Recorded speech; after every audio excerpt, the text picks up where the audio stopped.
Today we will have 4 presentations actually.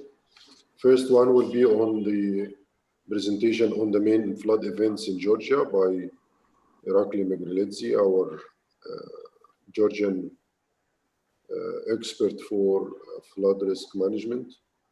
And then followed by 3 presentations by me. The one about flood risk management guideline in Georgia. This will be divided in 2 presentations. And then the final presentation will be about climate change impacts on floodings and drought. And I will do this, and then we will have final conclusions and discussions and the closing of this training. So we have done a good progress yesterday, and hopefully today also will continue. And I hope the training will not be of boring for any of you, and it will be benefit for you. And we already recording this training, and we will upload the Georgian and the English versions on our website, so anyone can have access to the video for this, and also the presentation itself will be sent to you on English, but it will be in English language. So now we will start the first presentation for today, and Mr. Irakli Megrelidze will do his presentation. Please, Irakli, the floor is yours. You can share your screen and start the presentation. Okay, thank you very much, Ahmed. I will switch to the channel, Georgian channel, and then I will share my screen. Oops.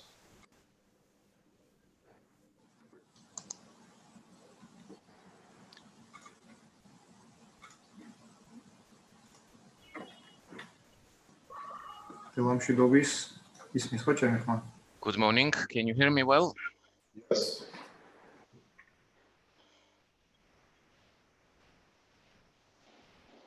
Good morning. To begin with, I would like to offer you my gratitude for being provided with an opportunity to make this presentation on current and historical flooding events in Georgia. To make this presentation, to discuss with you its negative impact throughout the footprint Georgian territory. Let me begin with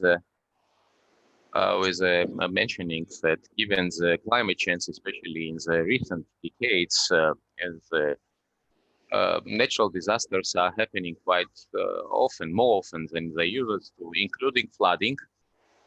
On the right-hand side, you can see some statistical data. And in the course of the last decade, you can see how drastically it is increasing. This number, these figures can be conditioned by the fact that in the years before, even in the Soviet era, we were not collecting this information in so much detail, or maybe not spreading this information in so much detail.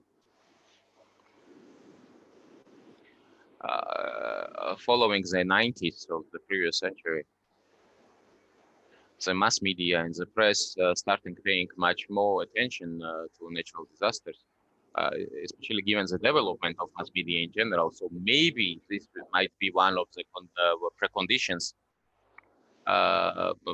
shedding more light on the natural disasters. But on the other hand, I should mention that climate change and its impact on these natural disasters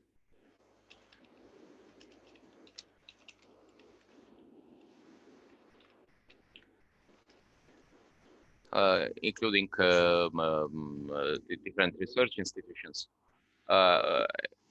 Accordingly, we have much more frequent natural disasters, and more frequent, I'm talking about the recent period, And what does it mean against the background of climate change? And what does it mean? What kind of impact this climate change has? It means that we have much more frequent flash floods in the recent years. Also, precipitation might not have changed in the course of the year, but intensity is much higher. And intensity of rain, intensity of precipitation, conditionally, the rain that has fallen in the course of 24 hours, if before it used to fall evenly, we might have now the same amount of rainfall falling within 3 or 4 hours instead of the whole day.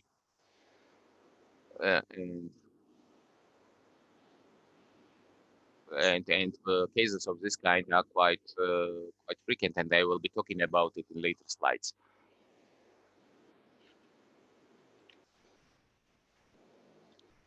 So this is, in general, dynamics of frequency of natural disasters, starting with 1995. Again, you can see the increase here, and why I'm giving this example, because here we can see the difference or comparison, because I'm providing it in shares, in percentages, and we see that the share of the floods and flash floods and flooding is highest among other natural disasters. Now, of course, given the being confined in time, I could not have talked about every natural disaster that ever happened in Georgia. Therefore, I've tried to especially stress on those cases, on those exams in the recent years that had higher impact from economic standpoint and also casualty standpoint. To begin with, I can give you the case of Devdoraki Glacier. It was not a flash flood case. However,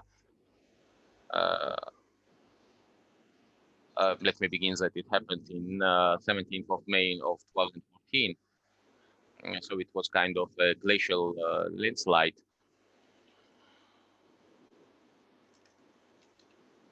And then it was repeated by the end of August.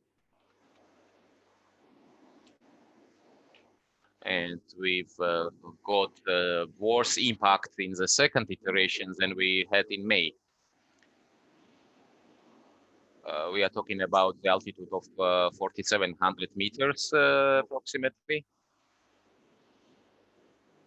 It was followed by falling of up to 5 million cubic meters of material that went down the valley and blocked the Tergi River, creating the lake.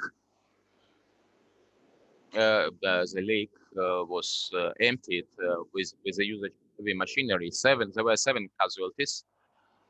Fortunately, there was no settlement nearby because otherwise the impact might have been worse.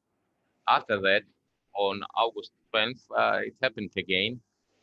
The material accumulated was very huge in the valley, and it was very dangerous. It's posing very much danger. And unfortunately, following the heavy rain, this material fell down with more turbulence. The volume of water was much higher, and this process went all the way down almost to the frontier and had much worse economic impact than the first case. After that, the state decided, and probably you are aware, since we do have quite important international motorway nearby, and it is being used for traffic for lorries.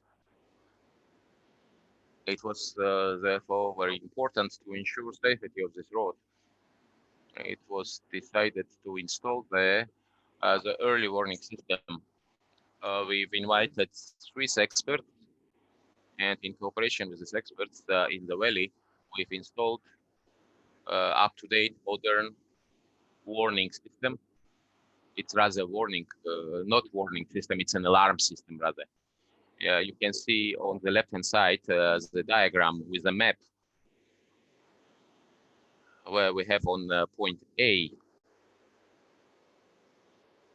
where we have the sensors installed, very simple principle. It's hanging from the pillar with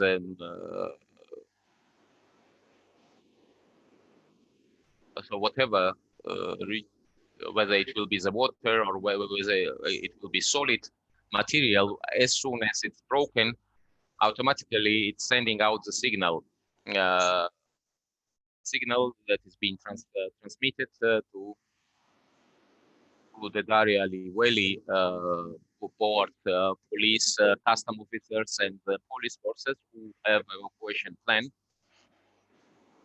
with the appropriate evacuation route prepared. They have been trained and they know once they receive this alarm signal what they should do and how should they act. Also, initially we've carried out the modeling. Swiss experts with our specialists together studied very much detail.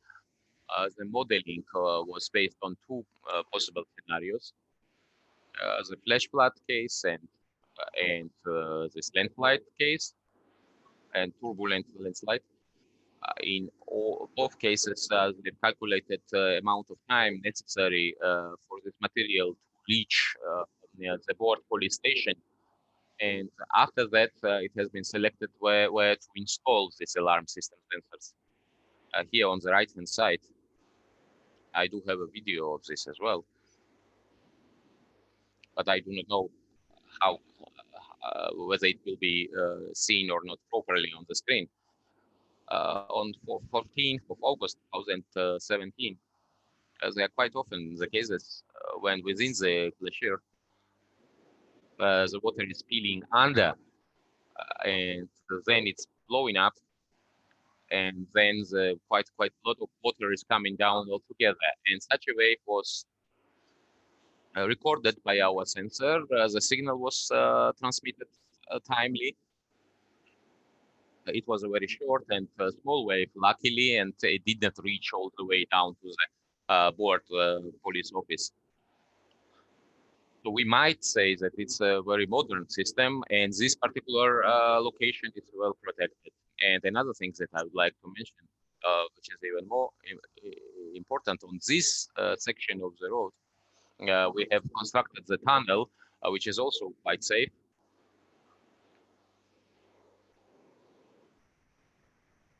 And in case of these flash floods or landslides, this section of the road remains safe. Why we still retain the system? Because down the riverbed by the frontier, it's a problematic issue because the valley expands there. And in cases of flash floods, this water goes all the way down the valley, and it's a problem for the port police station located there. Let me move on to the next catastrophic event. Everybody probably aware of this. What happened in Tbilisi in 2015 in June. I would not waste any more time. What was it? You are all aware that there was a lot of rainfall. So there was a complexity, the whole range of causes which conditioned it. There were landslides that passed into flash flood later on. We had bank erosion. We also there was a hail with quite large hailstones, and all of this combined caused what followed. So let me move on to the next slide and let me mention what has been done after that. Unfortunately, by that time in the Wera Basin, in the upper Wera Basin, we had no monitoring network at all. So we simply did not have any information of what amount of precipitation was taking place there. So it was very local, but at the same time, massive process. So in the course of 3 hours, we had more than 100 millimeters of rain falling. This we calculated backwards. As I mentioned, we did not have any observation station there, neither meteorological, neither hydrological station there. so we didn't know how much rain was falling there.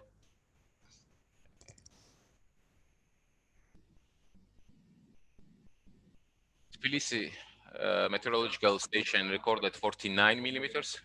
In airport area, it was only 2 millimeters of rain. So what I'm trying to say is that given our landscape and given complexity of the landscape, it once again underlines how important it is to have very extended meteorological observation network in place. So what measures were taken after the municipality of the city allocated appropriate funds for us to purchase observation stations? So you can see where they are located with the map.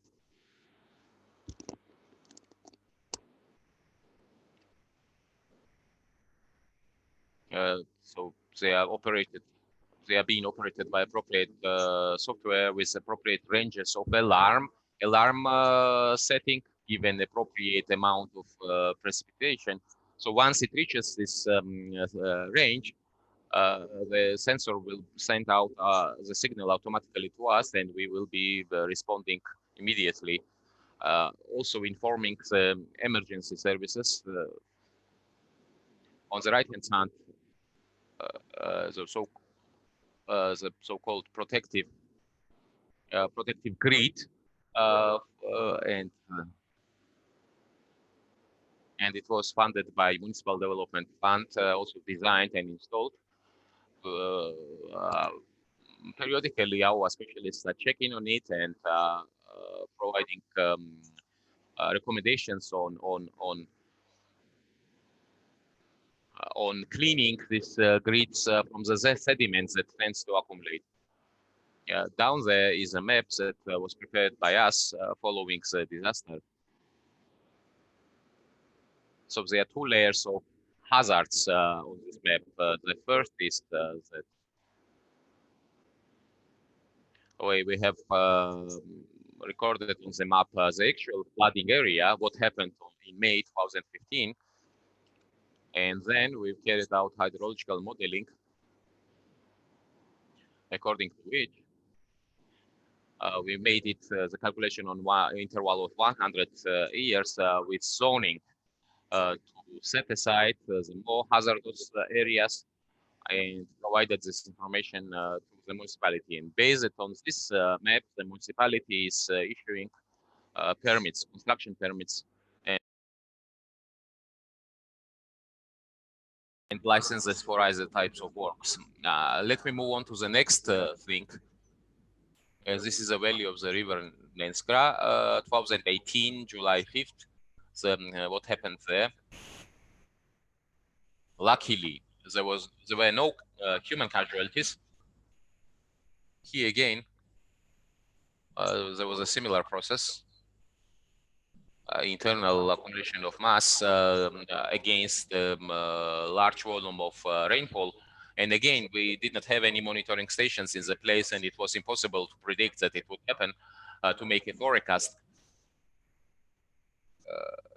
Only after we have recalculated what amount of, what volume of precipitation did we have before. Our specialists studied the problem after the event. Locally, we have prepared appropriate report as well.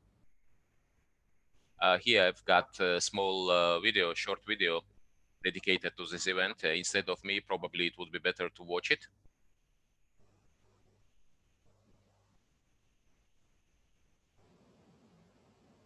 So this is the Nenskra River Basin. The right-hand tributary of Nenskra River Okrila, its basin. So what kind of processes were taking place? We have had melting of the glacier because of the high temperatures in summer, plus voluminous rainfall. There are a lot of glacier lakes along the route of the valley. They were overflowing, overspilling. Apart from that, there were certain landslide processes going on in the valley. The valley was blocked in several times with accumulation of water and then overspilling again. You can see the scenario simulated here on the screen. And appropriate photos, what kind of outcome, what kind of impact have we had? Luckily, there were no human casualties. Let me repeat this.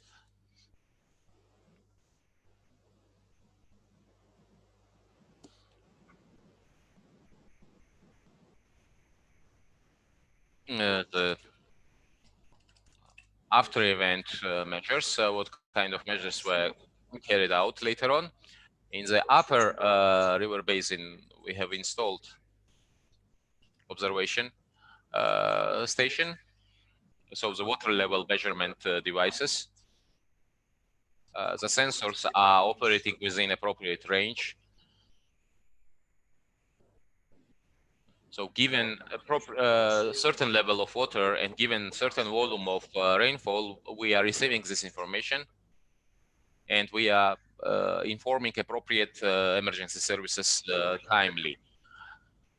Let me move on to the next disaster. It's Mestia Basin in July 2019. Also very well-known case is Mestia Valley. It's a left-hand tributary of Karaku River. It's one-on-one follows the events that we were just discussing. So we had the similar processes going on here. In general, let me mention that given the climate change, the glacier-related hazards are increased, including cases of flash floods. Yes, of course, there was a landslides, there was a glacier lakes overspilling, but again, the valley was blocked. The Mestia Valley was blocked, and again, 3 times this accumulated water spilled over, and there were several waves of flash flood. Luckily, the valley widens down the river basin and where is the settlement, and it did not cause much problem once it reached there. But we have HPP there, and headworks of this HPP is located in the hazardous area, and before this did happen, here on the map you can see, with the help of the Azeri government, the satellite images were taken by Azerspace satellite. And this is this imaging was used by us to create this map, following the route of the flash flood. Situational diagram. This is Murkwami Glacier. And up there, the rocky material plus icy bits were falling down. Very important information in addition to this. A year before, by the end of July 2018, there were some tourists in the valley, and they did record the fall of material as well, and they informed us about it.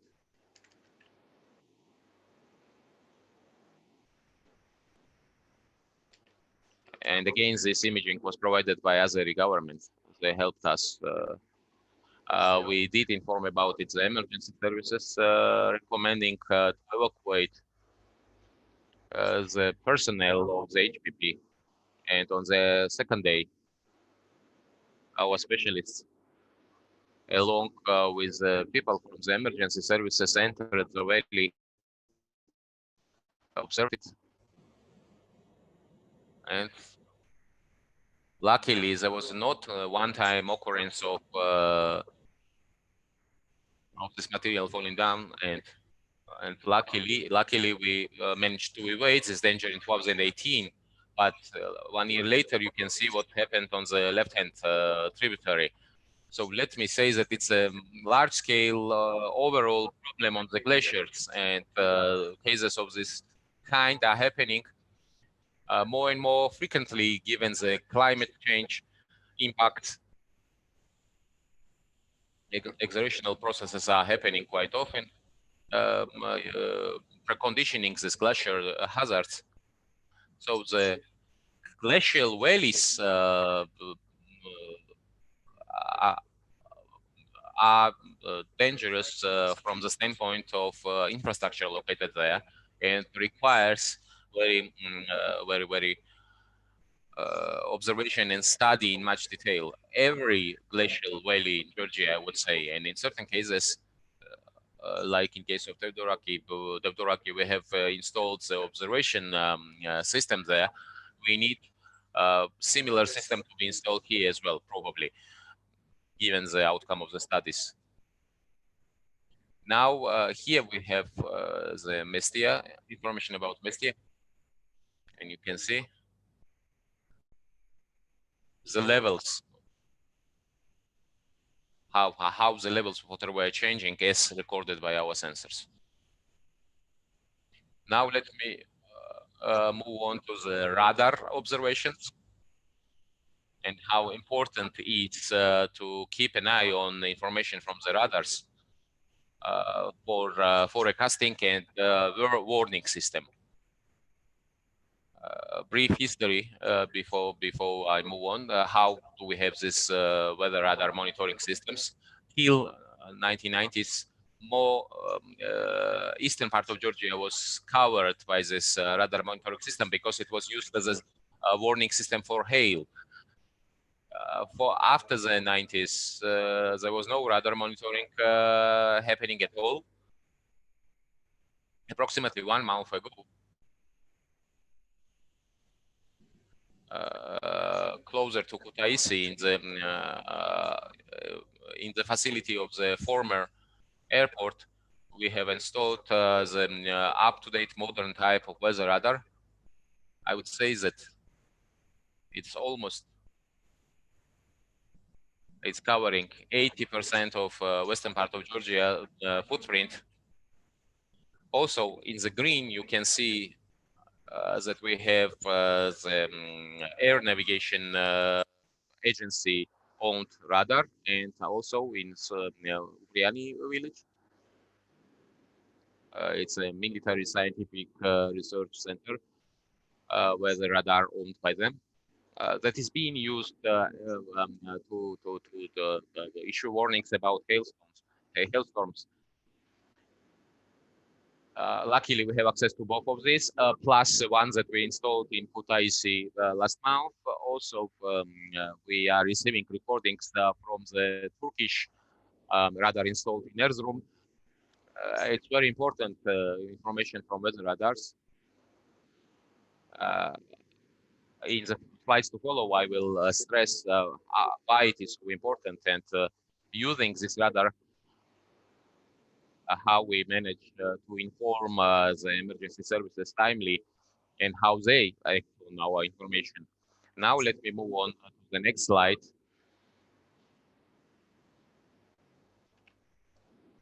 Flash flood system that was created by the World Meteorological Organization for the Black Sea countries.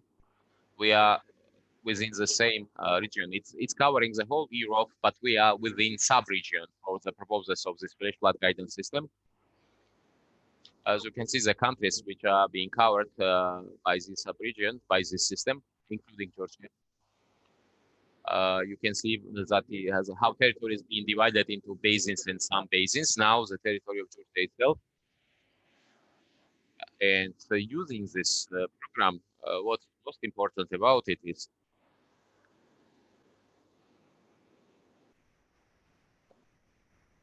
so this program is mainly based on numeric weather models, different types of models, OCM model or whatever, that are being used by the leading meteorological services of different countries. So with the help of this program, several months before, we have already information.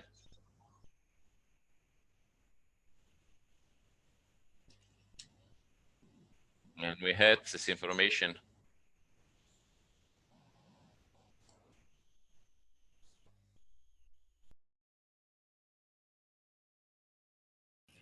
That it should be expected. That it should be expected that the flash floods. We should have expected the flash flood cases, flash floods, specifically on that day. Our statisticians and hydrologists were mobilized, and with the help of this meteorological radar that existed in Stigaragi, we were providing timely information, and we were observing the situation, observing the processes with this meteorological radar. You see that the clouds were so low that it could not go over the Caucasus, and it was coming down there. And this on Alazani left tributaries, it conditioned the flash floods, especially on River Story. And here below, you can see how abruptly the levels of the river increased in case of flash flood. This, but we were still providing this operative information to the specific locations, and we were indicating specific locations of the vulnerable settlements, and they have evacuated people, and luckily all this went through without any casualties, human casualties. Also, we are united in to the European Flood Awareness System, EFAS, as they call it, and we receive also information from them. We are just like in FGS, we are also sharing information with the system. I mean, meteorological and hydrological information. Actual information, real-time information, and this information is sent to the FCAS center. And here also, they are calculating this. They are using the digital model, the models, and this software is less useful than the previous one, because here it is more useful for the floods and larger rivers, and rather than the flash floods. But also we are using the software too, and this is Fuse existing system that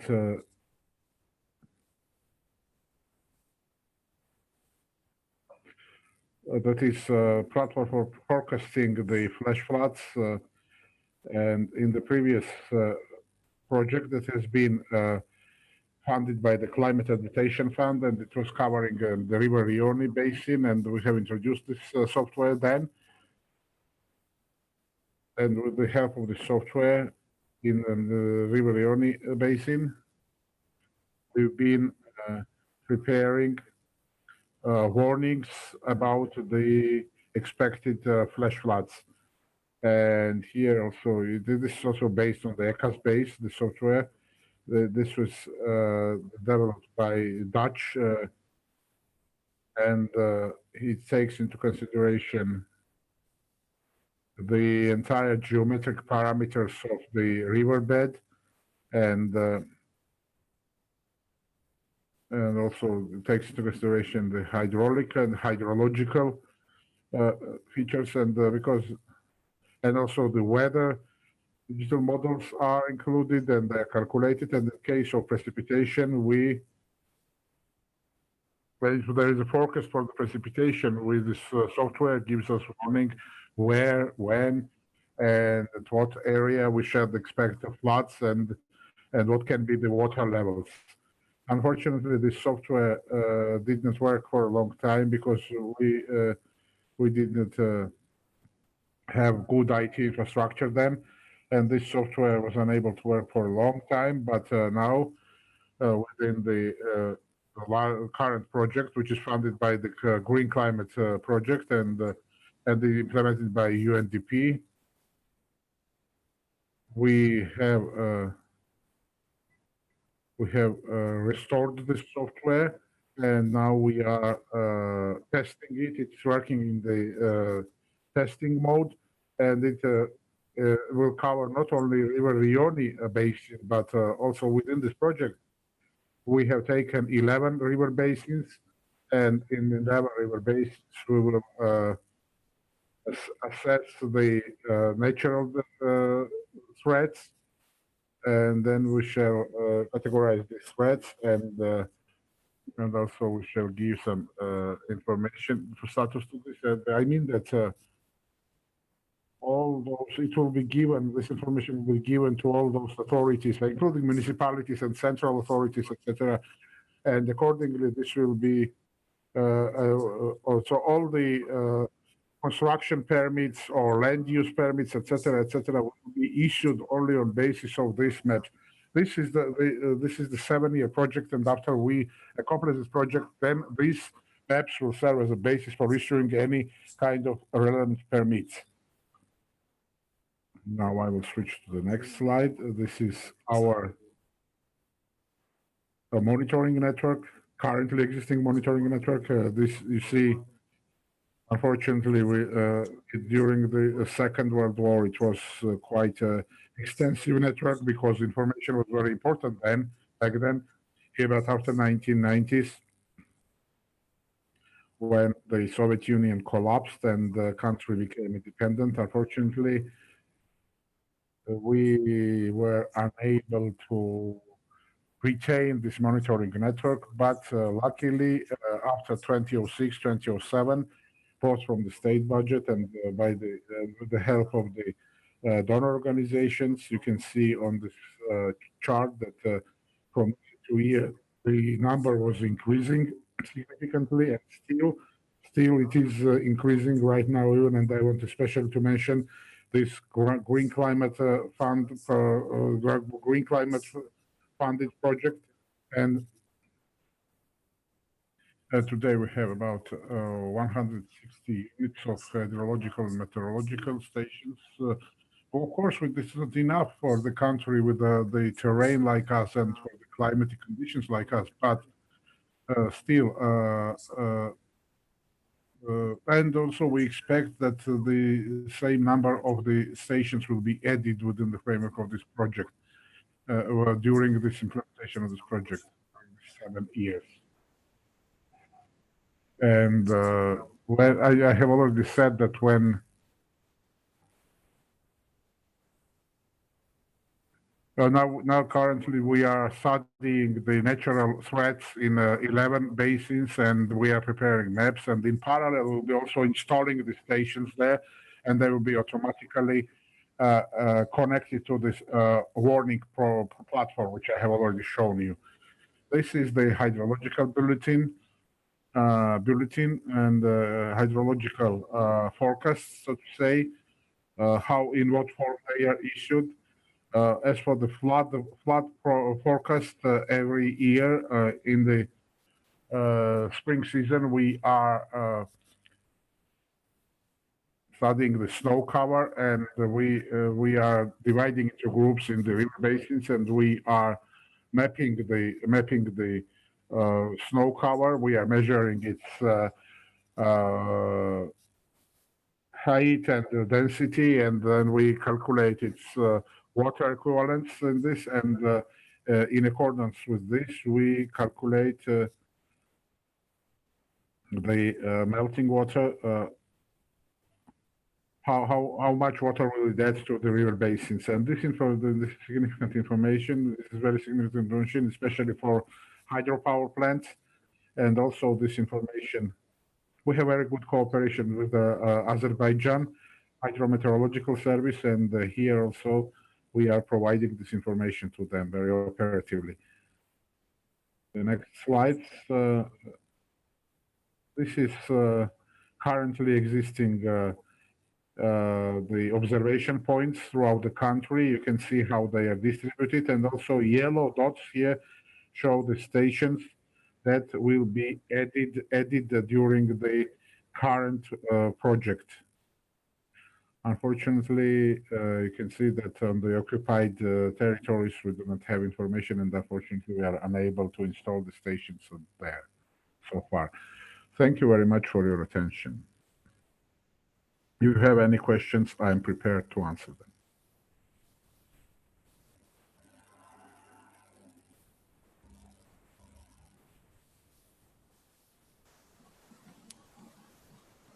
Thank you, Arakli, for this very informative presentation. And I think if there are questions from the audience, I have one comment about the two comments actually. One about the number of monitoring stations. Sometimes because you compare this with the 80s and 70s number when you have high number of stations, but this at that time the stations were not as complex and as have the technology has been developed during this 20-30 years. And now the stations, you can have a combination of this online monitoring station plus some station that was traditionally can be visited by someone or so, because the cost of this kind of station, the monitoring, the online monitoring is much expensive than the cost of this traditional stations we were using in the 70s, where someone has to go and check it and take the readings and so. So I think when you evaluate your monitoring network, you should make combination between both of them. You should have online monitoring stations in the critical points where you need online and regular readings, and other traditional stations for verification and for in other points, in order to reduce the cost for having this kind of monitoring stations. As for the modeling, I have one comment that you are using the most updated models, Delphi hydraulics and the other modeling techniques, but the problem is the sustainability of this kind of modeling and the update and the human resources needed to run these models and to provide the data needed for these models. This is one of the critical issues that hinder any sustainability of such activities, because you can have the platform and you can have the software, but you may have one or two persons who run the system and then they have another job, and then you will have the system with no use. So also in when you are planning to upgrade and update your modeling platforms, you should take into consideration also the training for the personnel and how much effort you need to spend in training these people and make more people aware about this modeling, because this is very sophisticated and very unique expertise. You will not have it. It's not easy for someone to just come and start playing with the model. So this is my two comments on your presentation, but the presentation was very, very good.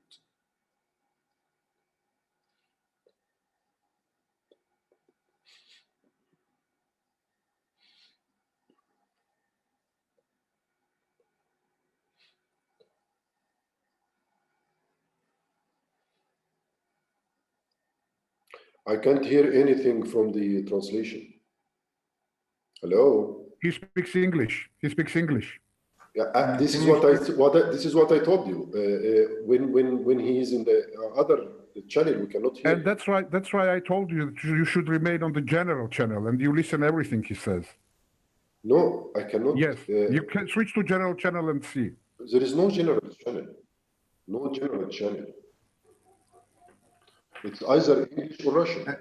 Ahmed, can you hear me now? Yes, yes, I can hear you. Okay, because I switched on English Yeah, channel. okay. Okay, so I will make also try to answer to your comments. I will start with the second comment regarding the modeling issues. I did not mentioned in my presentation that even in this ongoing project funded by the Green Climate Fund, fortunately, from the UNDP, we contracted additional 3 specialists who are involved in our project. Especially these 3 specialists is only dedicated and working only for the flood forecasting platform. One specialist is for the flood modeling, I mean for the flood forecasting. One specialist is for the hydraulic modeling, and the third one is for the hydrological modeling. And they also, in the near future, we have also the international expert from the UNDP, and he also will train them. And so this is the 3 person who will work during this, during this ongoing project. And even one person we have already contracted as the staff member in our agency. So not only these 3 guys, even we have contracted for the hazard assessment in the 11 river basins. We have contracted 3 or 4 guys also. We asked to the universities, and these universities, they have dedicated, they have nominated these guys, and most of them are students, and some of them has already finished their bachelors. And so I think this is quite a good opportunity for them, and even for our service, hydrometeorological service, because you know that we have quite a big lack of the staff, and so this project is quite a big opportunity for us for the future, because we don't look for this young generation. I mean, for the young staff, like they will be only in this project, and after the project will be finished, okay, they will stop their functioning, and so they will continue, and they will be our simple staff in the future. As regards to the first comment, I fully agree with you, Ahmed, because the monitoring stations, if we are talking about the meteorological stations, in that case, okay, we call the mixed stations, when we have the manual stations and when we have the automatic stations, and even our climatologists, when they are processing this climate data, they are comparing with the manual one with the automatic one, and this like somehow calibrating this data. But in case of hydrology, it's not so easy, and this is not only the problem in Georgia. Even a lot of European countries has the same problem. I mean, we have a lot of vandalism events when our stations are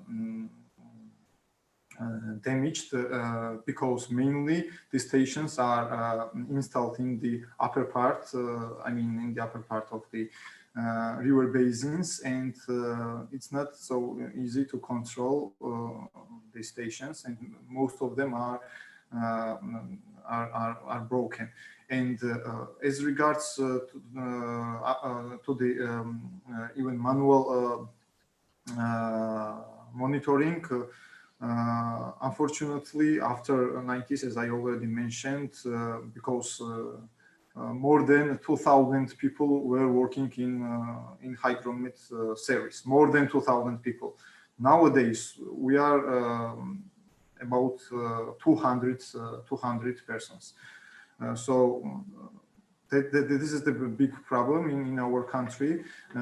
Of course, it's better to have the observer on the field because there was the special facilities on the rivers. There was the special, the infrastructure to measure the water discharge. But nowadays, unfortunately, we only measure the water levels, and the water discharge are measured based on the field trips.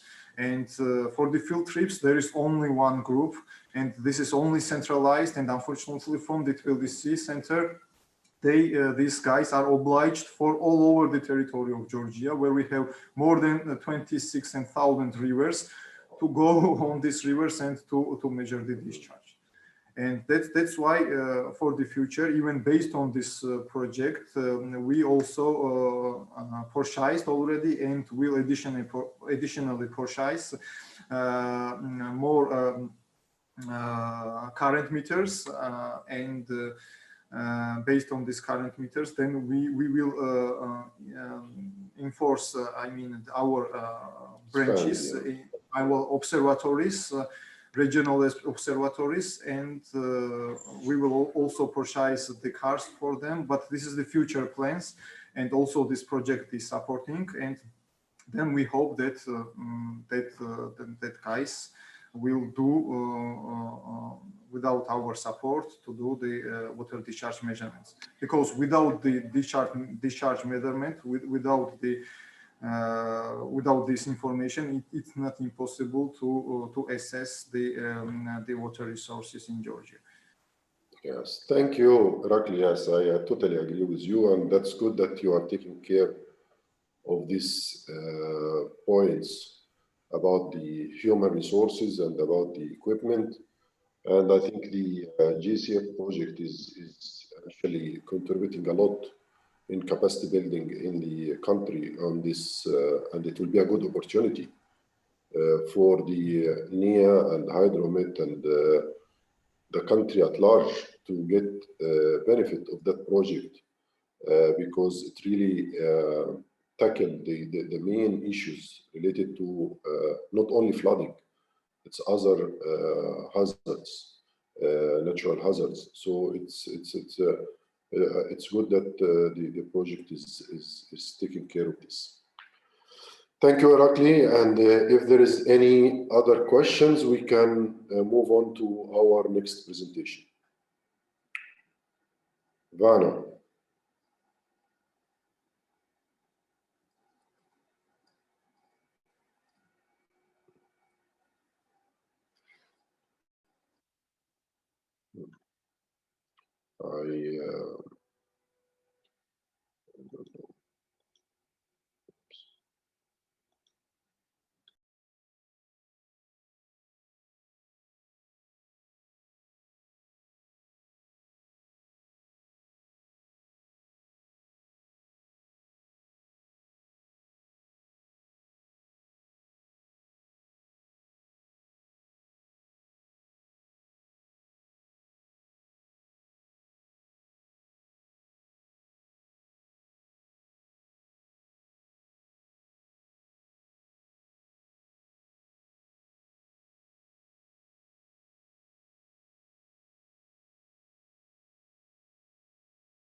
Yeah, now you can hear me, right? Okay. As I said, the problem of the modeling, and you can have sophisticated models, you can have very sophisticated equipment, monitoring, and when you don't have the enough resources, human resources to run and operate and maintain this kind of sophisticated equipment and models, you will get no outputs. That's why it's very important, the training and the capacity building, and thanks for the GCF project that is taking this into consideration.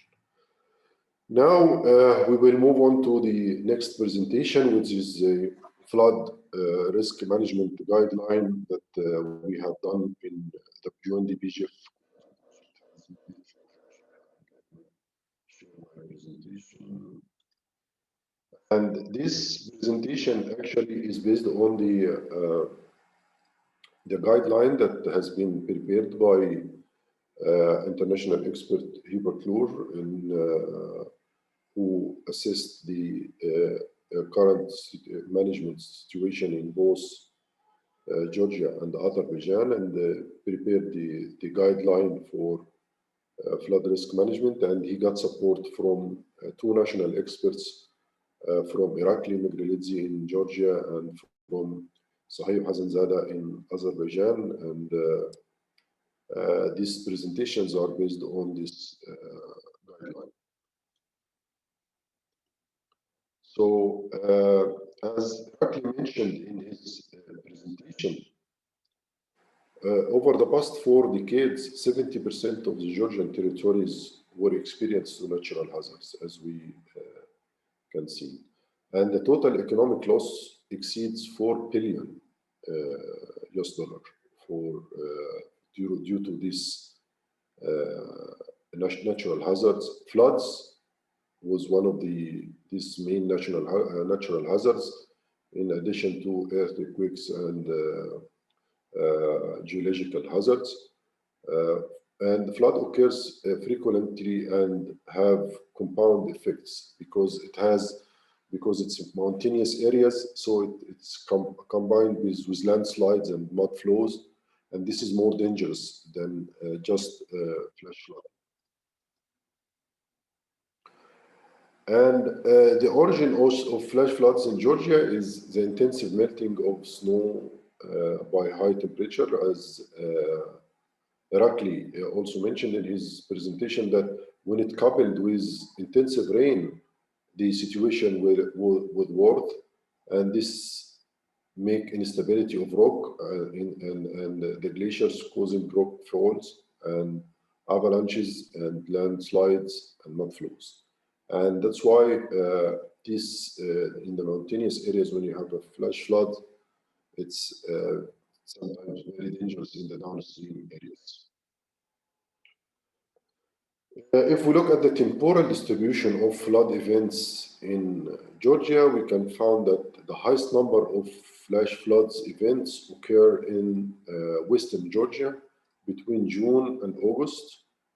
And you can see here in the graph that the western Georgia is in the blue line, and while in eastern Georgia, it occurred mainly in May and June, highest in May and June. And this coincides with the period of months with the highest rainfall, and the river basin of Emeriti and Gluri and Semagoliu. All these rivers and plus River Kura and the left bank of Alazani River are exposed to this high flood. If we look at the amount of floods that has been happened or recorded, we can see that significant increase in flood and flash flood events in the past 20 years.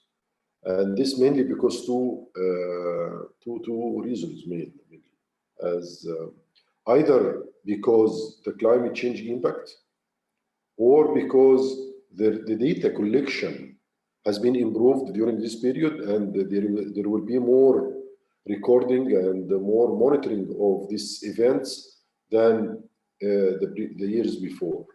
However,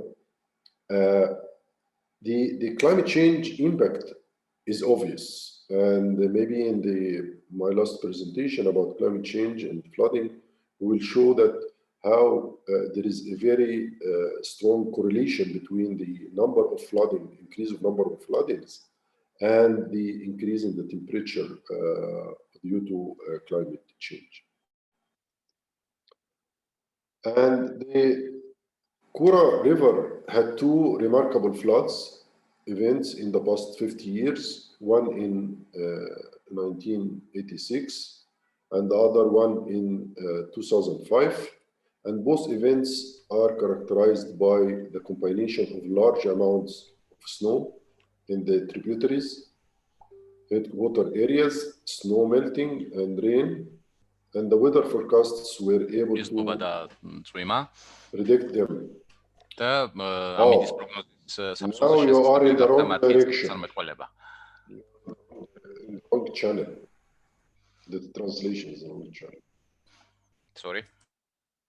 You are in the wrong channel, I think. Now I can hear you. Yes, I was translated into English the last time and I forgot to change the channel. Now sorry. I'm in the... Yeah. Okay. Sorry. So this is if we look at the institutions setting for flood risk management in Georgia, there is a State Security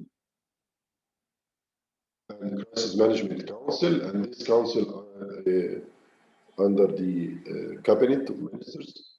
And then you have the main three players for flood risk management is the Ministry of Environment Protection and Agriculture, where NEA, National Environmental Agency, is playing a big role in flood risk management and monitoring, and the Ministry of Internal Affairs through the Emergency Management Agency under the Ministry of Internal Affairs, and the Ministry of Infrastructure and Development has a natural disaster prevention and rapid response unit, which is recently established in, I think, 2013.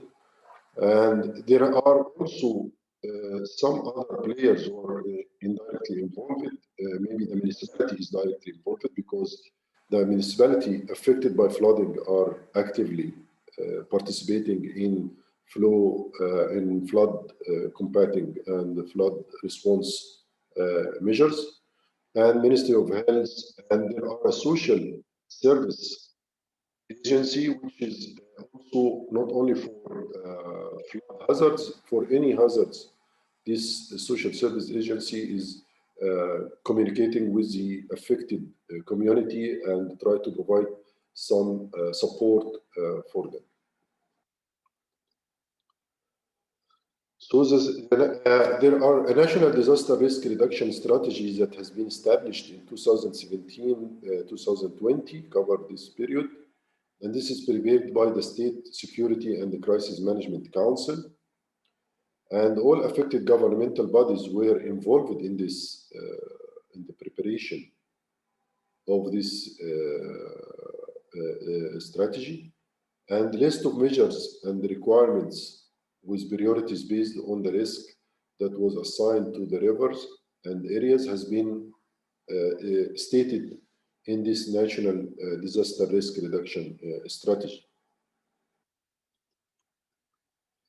Also, Georgia is adopting the EU legislative, the flood directive, but not yet officially transposed in the national legal framework, but there is the effort started a series of preparatory actions to adopt or to be in line with the EU flood directives.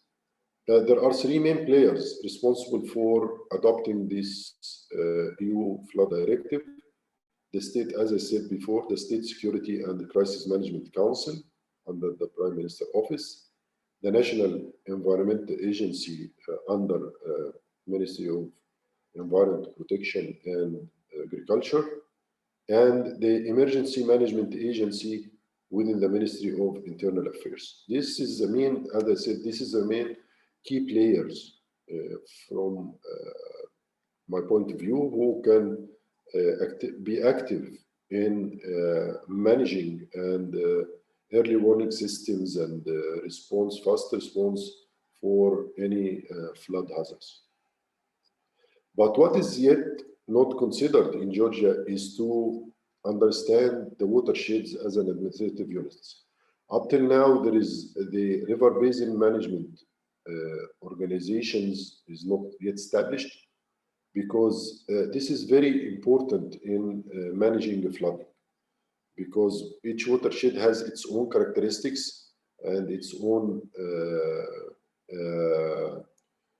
conditions for flooding, and it will be much better to have for each watershed and each basin has a flood management plan based on these characteristics and what kind of environmental and hydrological and geological conditions of this watershed.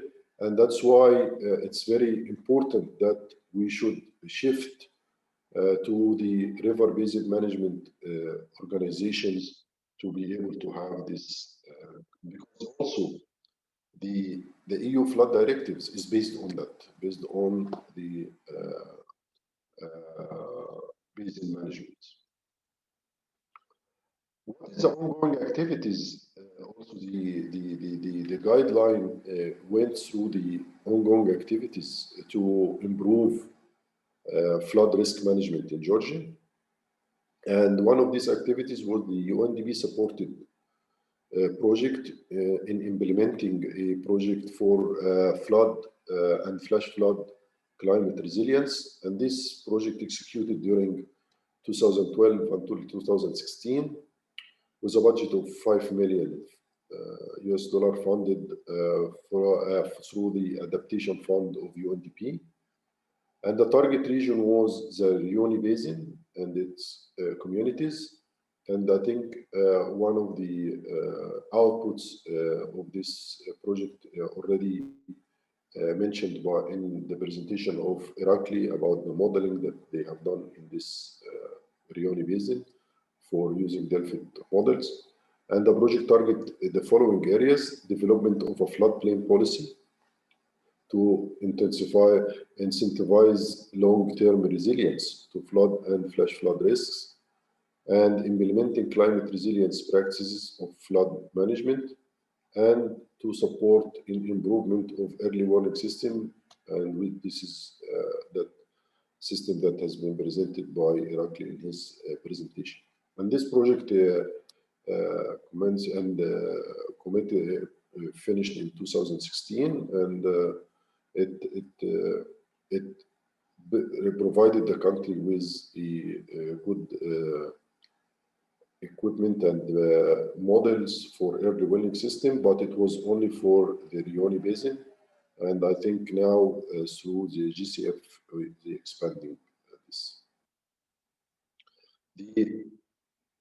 The ongoing activities also is the, which is, we talked about it several times, which is the UNDP finance, with the financial support of the GCF, is supporting Georgia to adopt a proactive integrated climate risk management approach.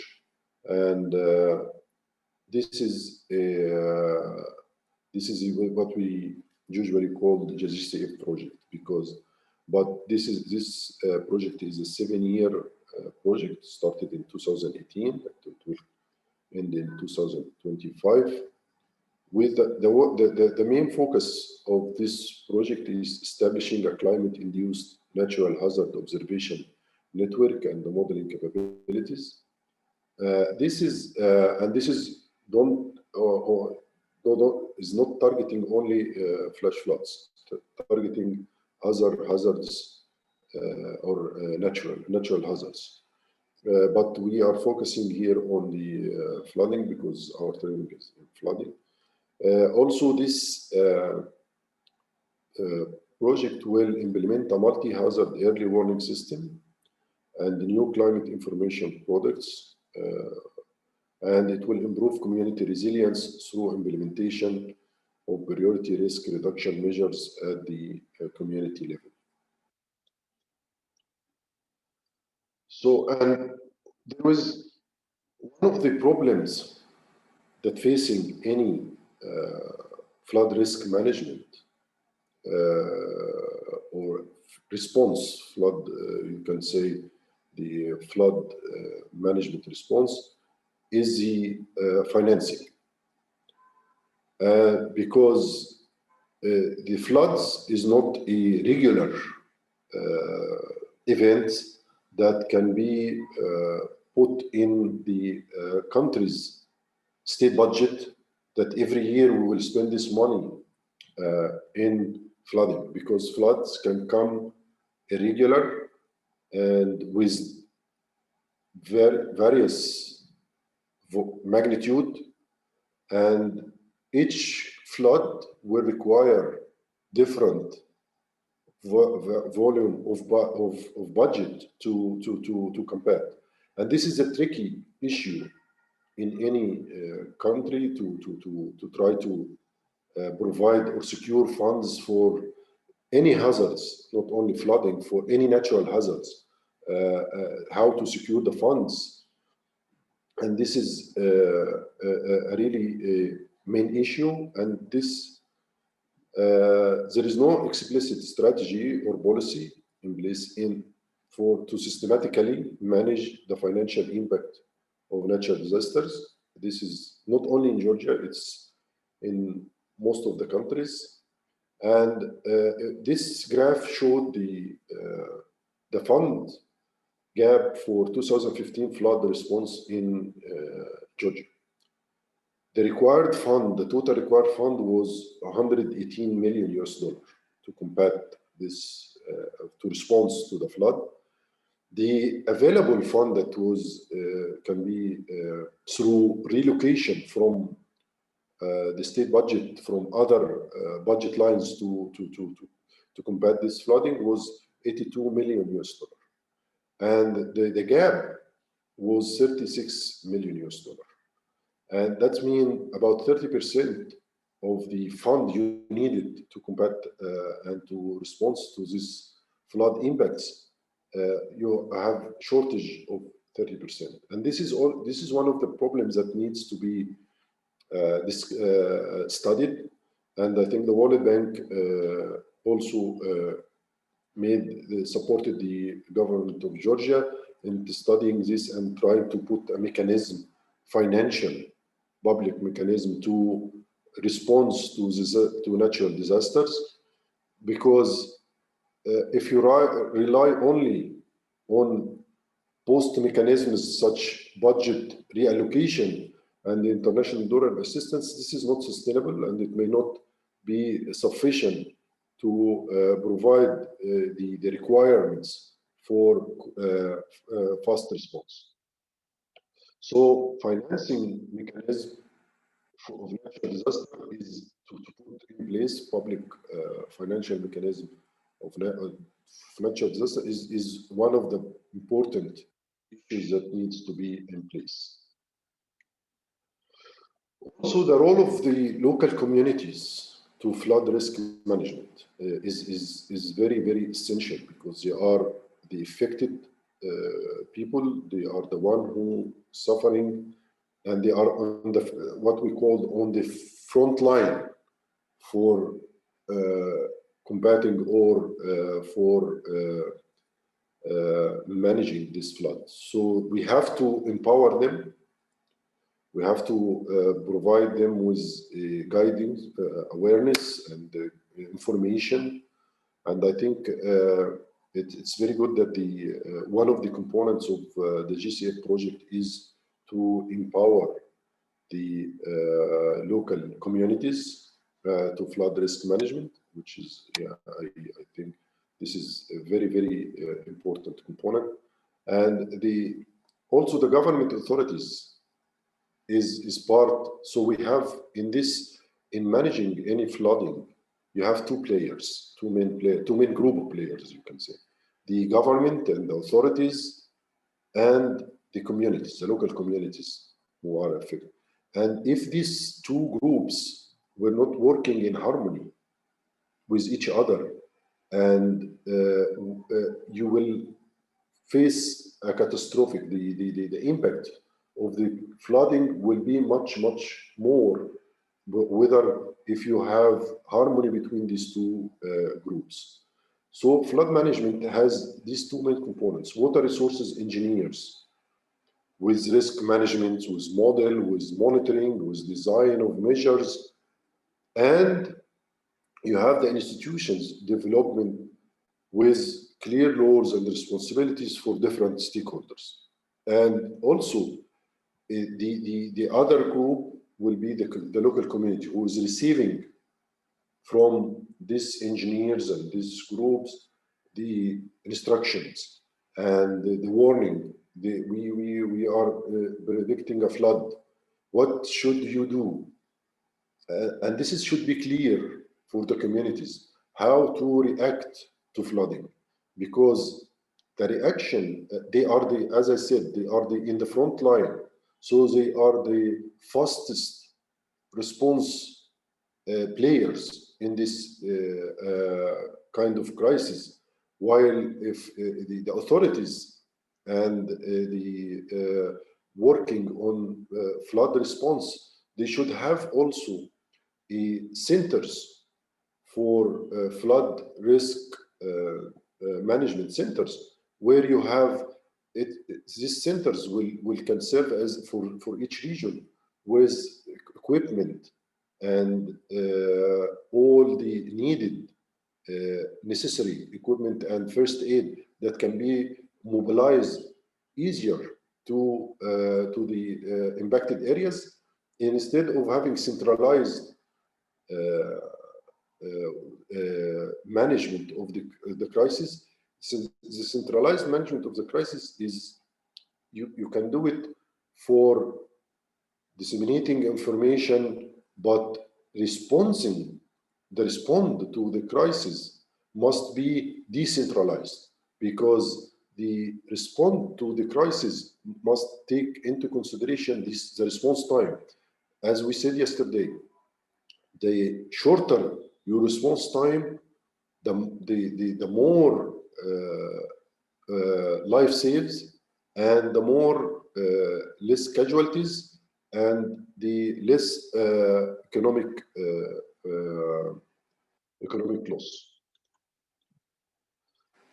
Main factors lead to flooding formation in the mountainous region, as we keep saying that the steep slopes, poor vegetation covers, less permeable and shallow soils, instability of unfreezing ice covers, and these are root causes for the natural hazards like flooding and landslides and mud flows.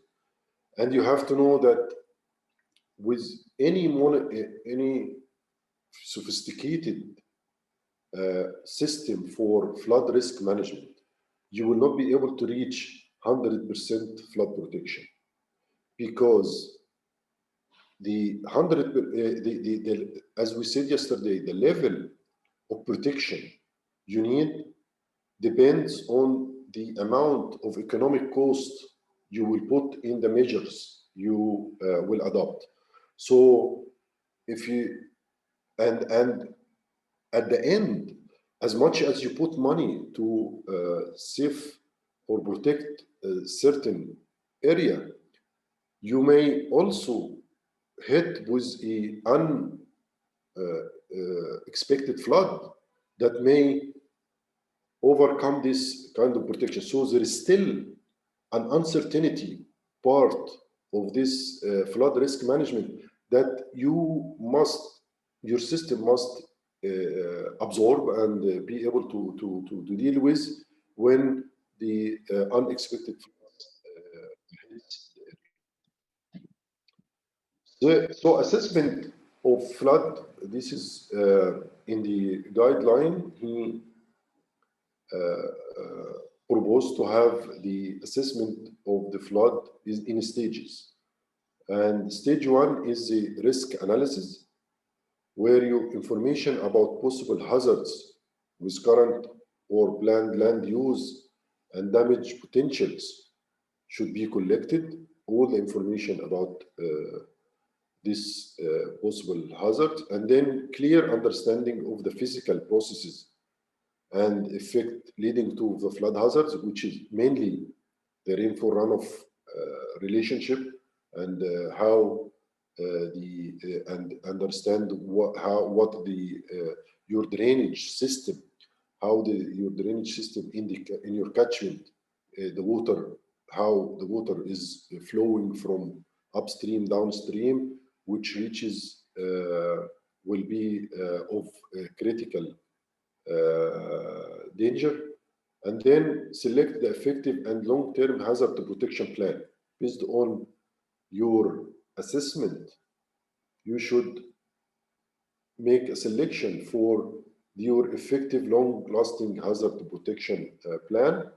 And this effective hazard protection plan depends on a proper identification of the potential hazards. So when you have good information, historical records about the historical flooding, and you were able to assess your flood magnitude and estimation of your return period and the flood or what we call the design storm for your flood protection measures, the more accurate estimation of this design storm or the return period flood, the more precise or more successful and effective protection plan you will get. When there will be lack of protection measures, the planning of mitigation measures should follow, because in some areas you may not put protection measures, hardware, which we call structural measures, but you must have a mitigation measures taking into consideration when any flood is happening. You can immediately start your mitigation measures, implementing your mitigation measures and your response to the flood. The second stage is develop the action planning. After you design or identify your measures, your suitable measures, and you selected them, you have to have a criteria for selection of these measures. And the criteria must include these measures must achieve the protection level you defined, you have, and this is also important factor in defining the what kind of measures you take for flood risk, about the level of protection. So, and this is will depend on the expertise and on the importance of the properties and the human settlements, any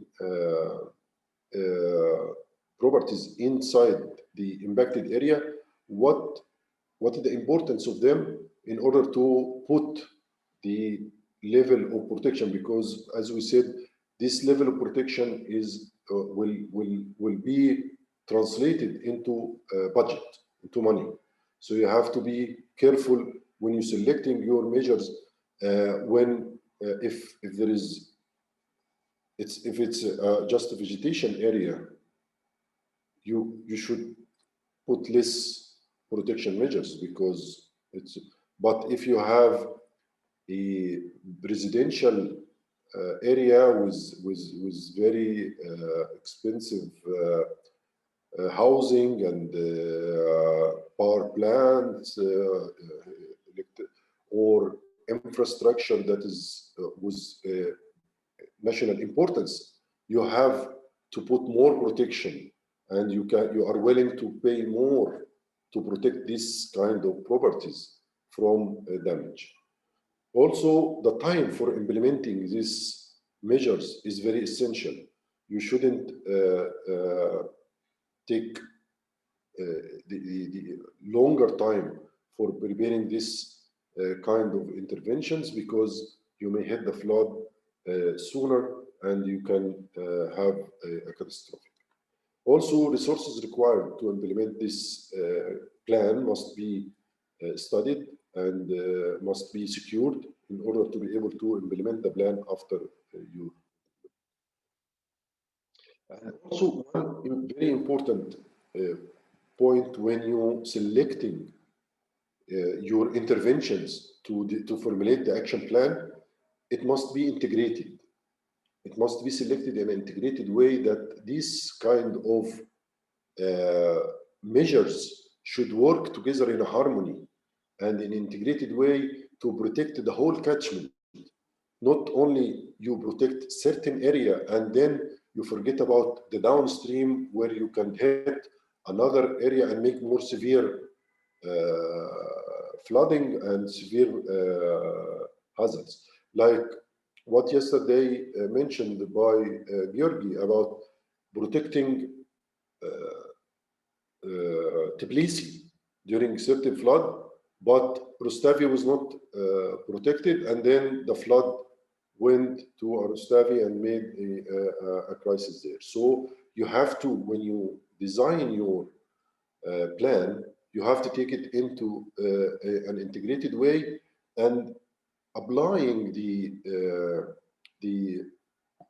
watershed modeling and the river basin management modeling will help in that, because you can study the whole river, the whole watershed as a unit, and this will help you to protect all the watershed. Also, the third stage after you have the plan, you start implementing your plan, building the proactive measures. If the protective measures, you start building these protective measures, and you also, the plan may include adopting certain policies and put certain regulations and make a change in the legal laws in order to empower the stakeholders to take their roles in this plan. So the plan is not only building these protective structures, it's also to see if there is any policy, any regulations need to be adopted. It has to be also put in place. Also, the stakeholder training also is a must, because you have to train the stakeholders on how to fastly respond during the crisis, and you have to make rehearsals about this. And also, any implementation plan for flood hazard risk must take into consideration maintenance of the protective structure, the historical protective structures, because there are some structures that were built for protection, but due to changes in the morphology and the changes in the flood plain, you need to revisit these structures and make sure that they are still able to function to combat and protect from flooding. And if any maintenance needed, you must do that. Also, your action plan must include emergency planning, and the emergency planning, which includes evacuation, resettlement of in some areas. So you have to know the routes where, if you want to, if you will go for evacuation, for which routes should be taken, how you can take the people safely from the impacted area to a more safe area where the shelters can be placed.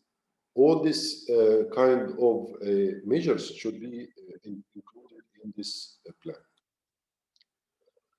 After you implement your plan, you have to make stage 4 is very, very important, which is the adaptive management.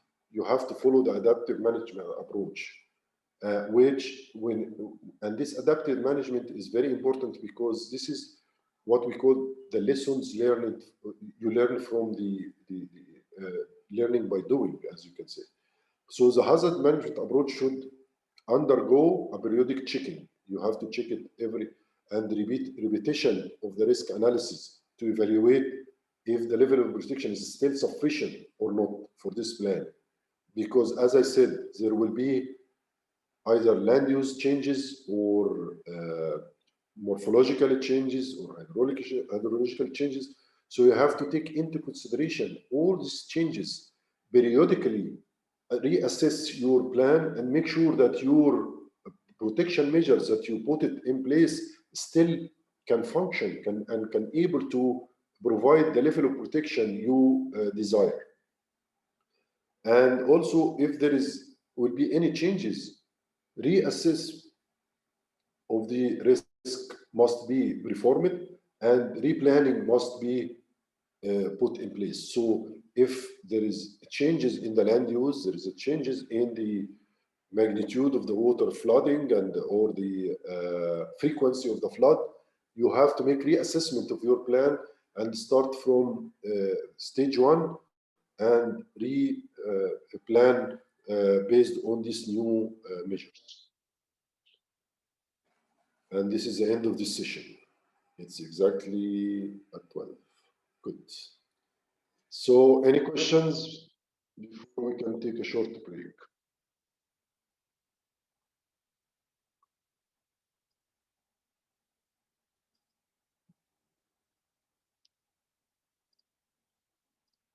No questions?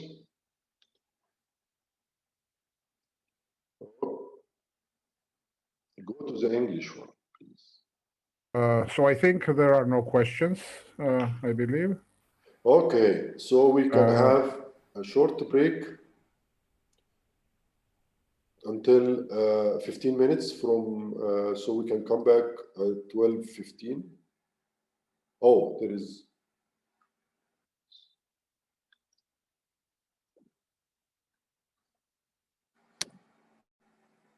Okay, thank you.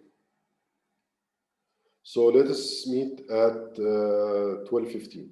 Okay, for another minute or two.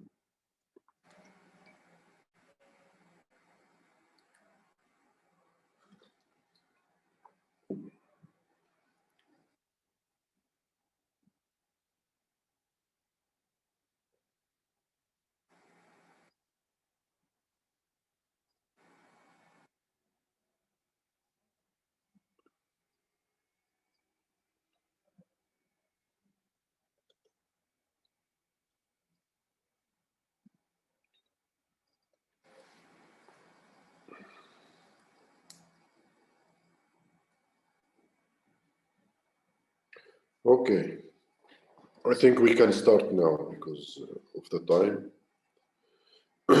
This next presentation is a continuation for the flood risk management guideline. And in this section or in this presentation, I will speak about the suggested measures for better flood risk management in Georgia. And first measure that we should take into consideration is adaptation of hydraulic approach.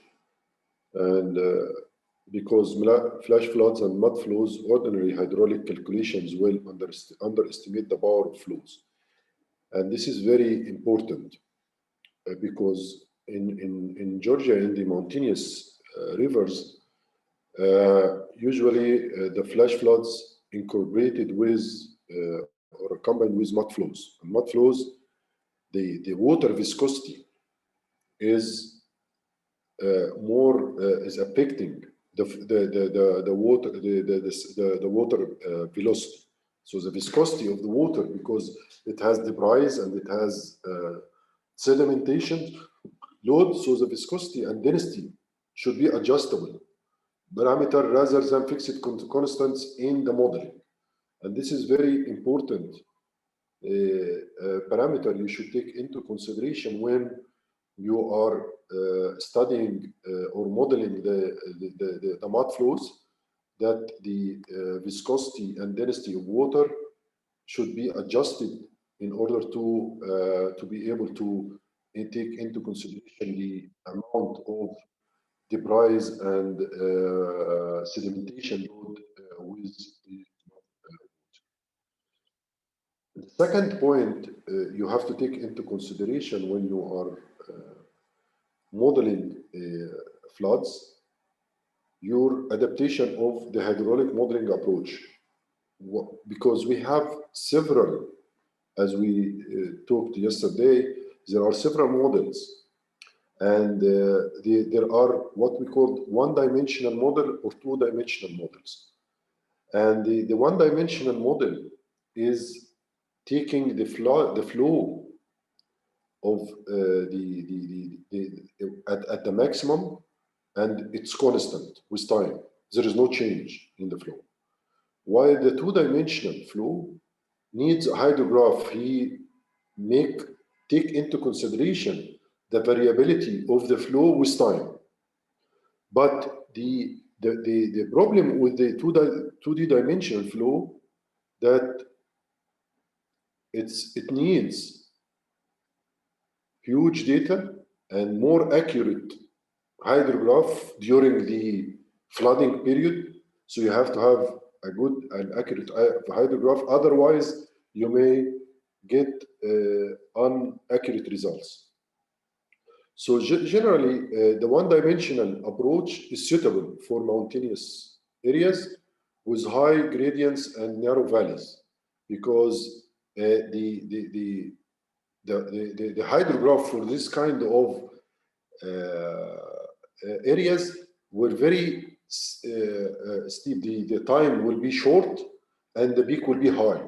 So if you take this into consideration, you take the most peak flow and make it constant during the whole period, it's okay. A two-dimensional hydraulic model is necessary in the gradients, in the low and flow, and because it's largely affected by the lateral flow components coming from other areas. And the benefits of using these two-dimensional models, fewer modeling assumption, because we have to also to take into consideration that the one-dimensional flow, you have to make assumptions for the model in order to provide the data, the results. While in the two-dimensional models, you enter the information and then the model will take into consideration everything. So it's, in the two-dimensional model, it's fewer assumptions by the user and less judgment by the user. And it enhances the communication with the stakeholders, because it will absorb all the data from the stakeholders. So through graphics, videos, flow paths, and georeference results, all this, when it goes into the two-dimensional models, it can be help in enhancing the model results. And it accurate representation for complex conditions, but the strength of the two-dimensional model depends on the accuracy and the availability of the input data. So if you have enough input data and more accurate data for the two-dimensional model, you can go for the two-dimensional model. But if you don't have such models, you have to depend on your judgment and your assumptions. You can use a simpler model, which is a one-dimensional model. Here is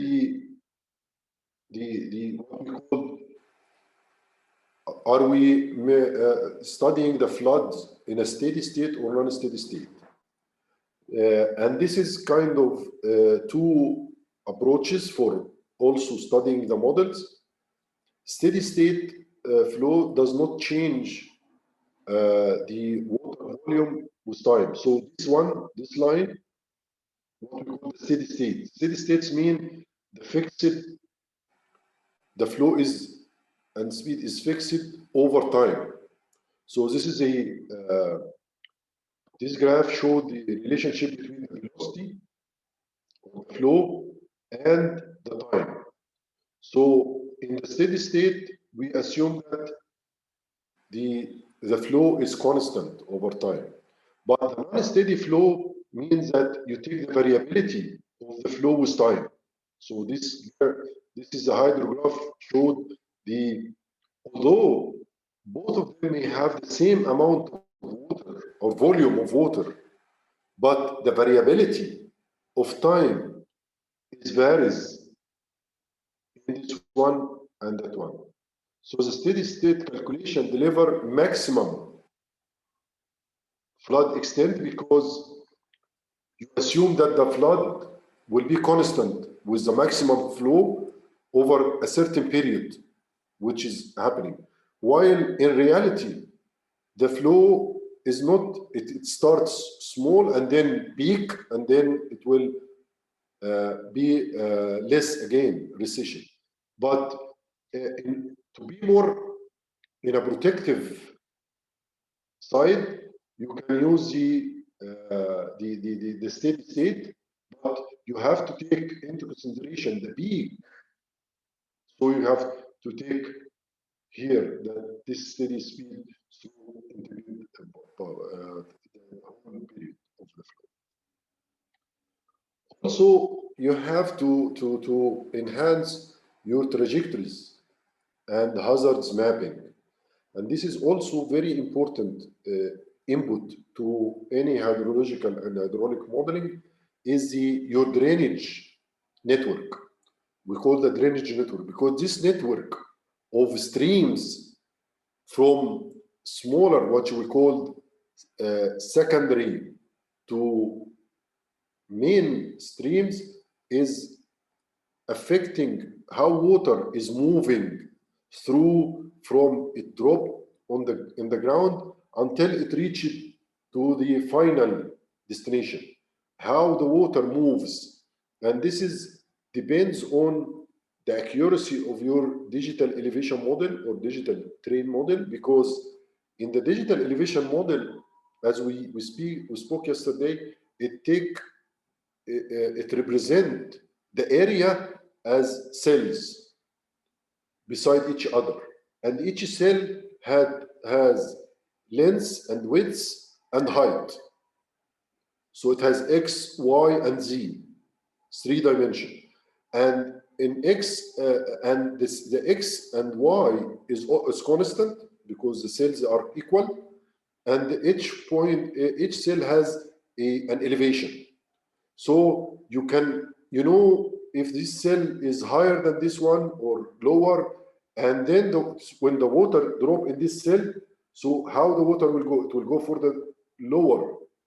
Usually the steepest path approach along adjacent cell is applied. So you look at the 4 cells around this cell because each cell is surrounded by 4 cells. You see what is the lowest one. Then the water will move from this cell to this one. And then from this one, you look at the 4 adjacent cells where the lowest one, the drop of water will go to the next one. And during this is how the water moves until it reaches the final destination. So it is very important. And there is now, they called it in ArcGIS surface model. The surface model can predict these streams. He can generate these streams from the digital elevation model. You can run the digital elevation model with some ground truthing points from the actual elevations on the ground, and then you calculate by the surface what we call the contour lines for the area, and then from the contour lines you can generate your path. The other important point on assessing the flood is to generate the flood hazard map. As we had said yesterday, we spoke about this, and the flood hazard map is very, very important output for flood risk management, because this flood hazard map will identify where the extent of inundation of water, where the area that will be inundated. And for this map, like here, you can see that here is the main stream, and here is the area that will be flooded or will be covered with water. And also, you can see that according to the color, what will be the difference in height? If we zoom on to see this will be the legend of this flood. And you can see here the water depth varies based on, so the more dark blue means that these areas will be have more water other than the light ones. So you have to know from here where are the areas that will be having flooding and what is the expected height of water in these areas. And flood risk map, as we said yesterday, this is an output of the hydrological modeling, because for the hydrological modeling, you enter your rainfall runoff, rainfall data, historical rainfall data, and you identify your return period for the flood, and then the model will show to what extent the flood will be in this area. After you run the hydrological modeling to get the maximum flow hydrograph, you go to the hydraulic model, like HECRAS, as we said yesterday, with the cross sections. And as you can see here, the cross sections on this river showed. So the model, the hydraulic model, will show in each cross section what is the volume of water and the level of water, and to what extent the water will go in this cross section. And from there, you can see what is the extent of your flood along both sides of the river based on the land use and land cover, and also the topography of the river and the floodplain.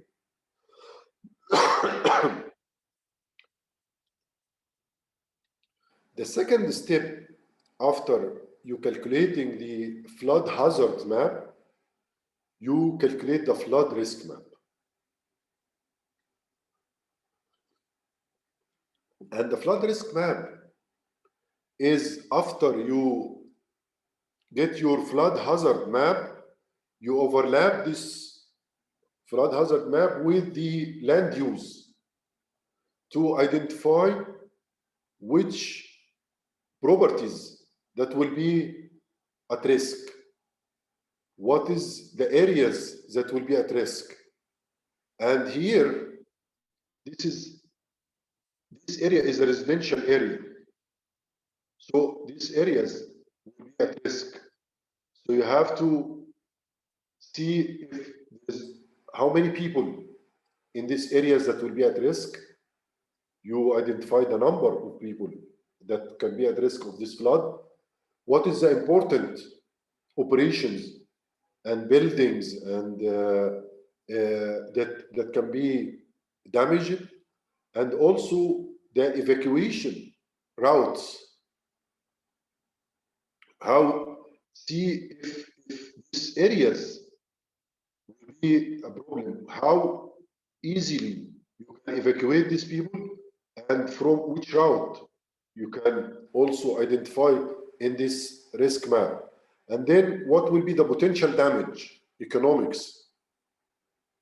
And if there is any environmentally important areas here that may be damaged by this flooding.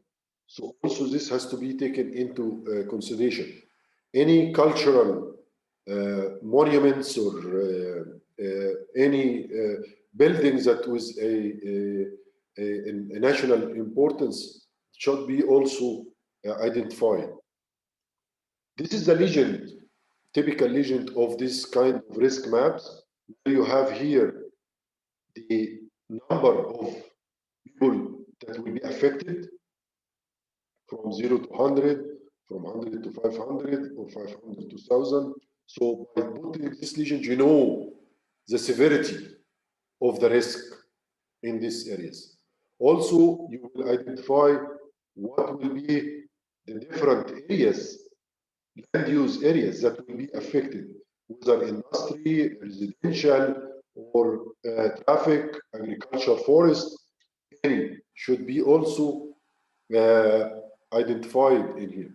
Also, the protected areas should be whether these areas are protected, its conservation, environmentally conservative, or any other water protection zones should be drinking water,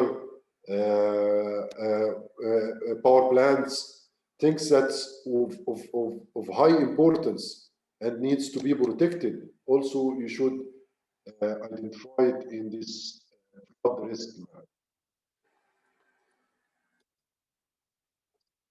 Then you go to the main outcome of this process of flood risk management is the flood action plan, or the flood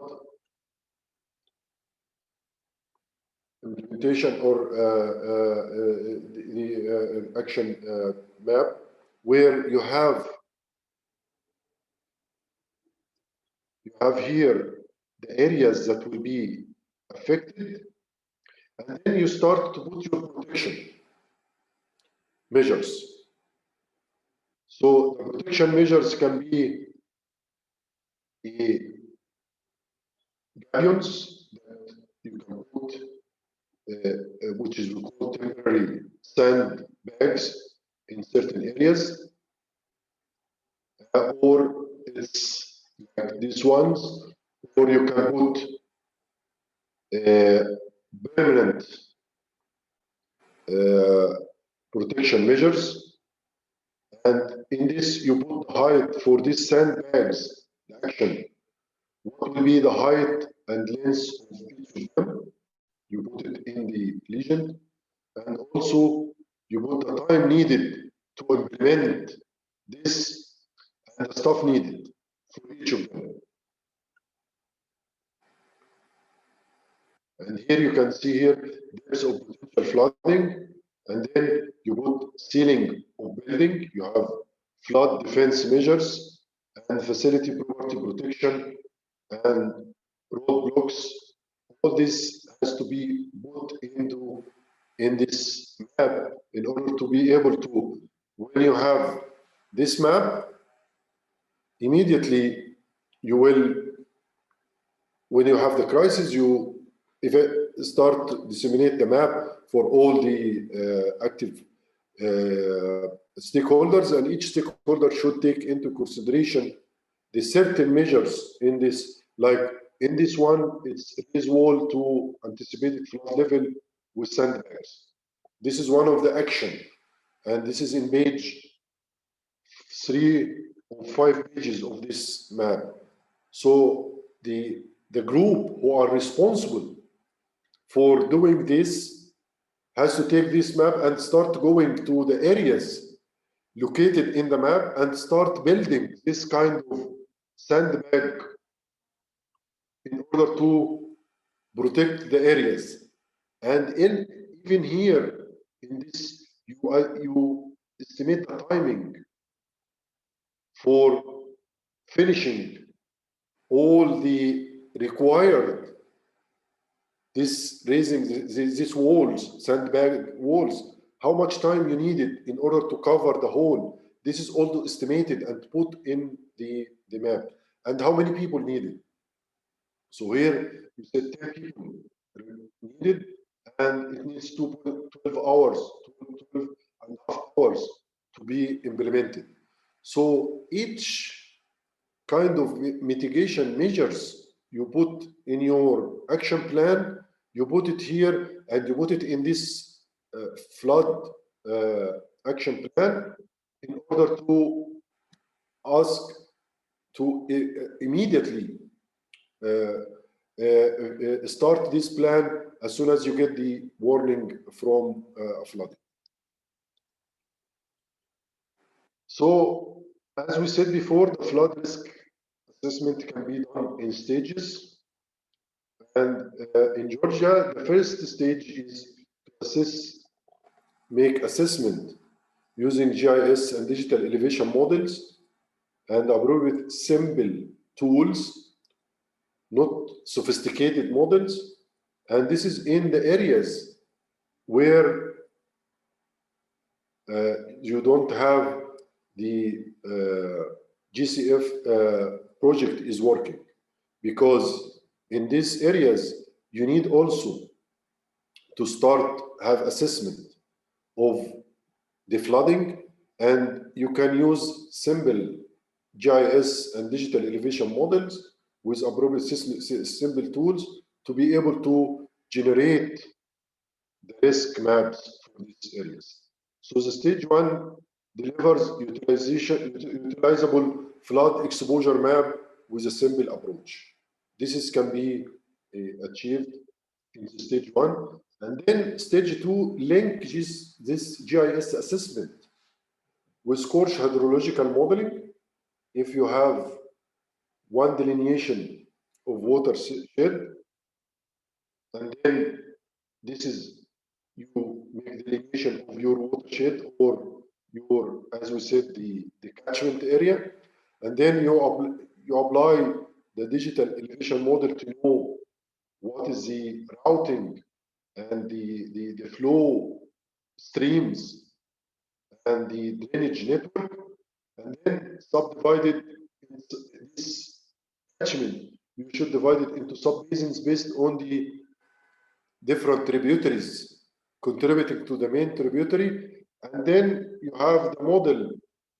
You have to model this by making simple schematic of the network, your drainage network, with each tributary will be represented as an input to the main model.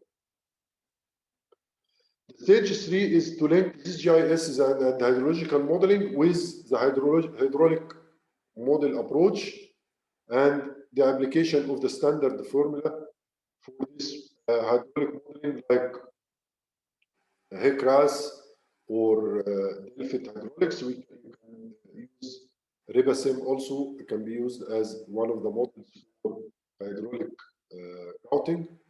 And this model actually routes the water through your catchment and your drainage network in order to identify how much water you will receive in each cross section.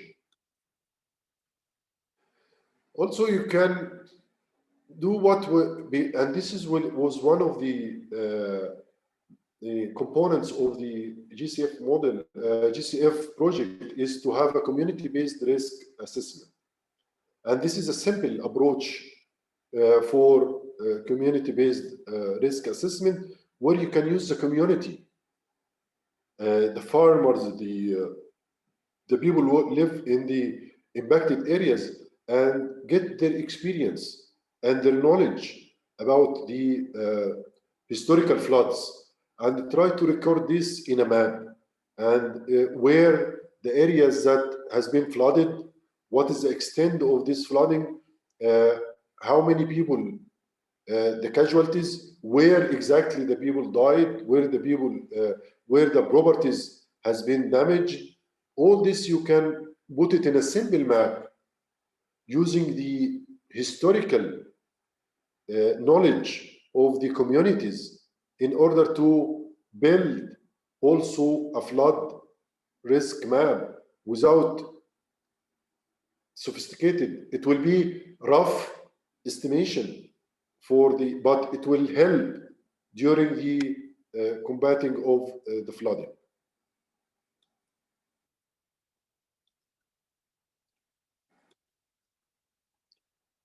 And this is exactly what I was talking about, community-based risk assessment.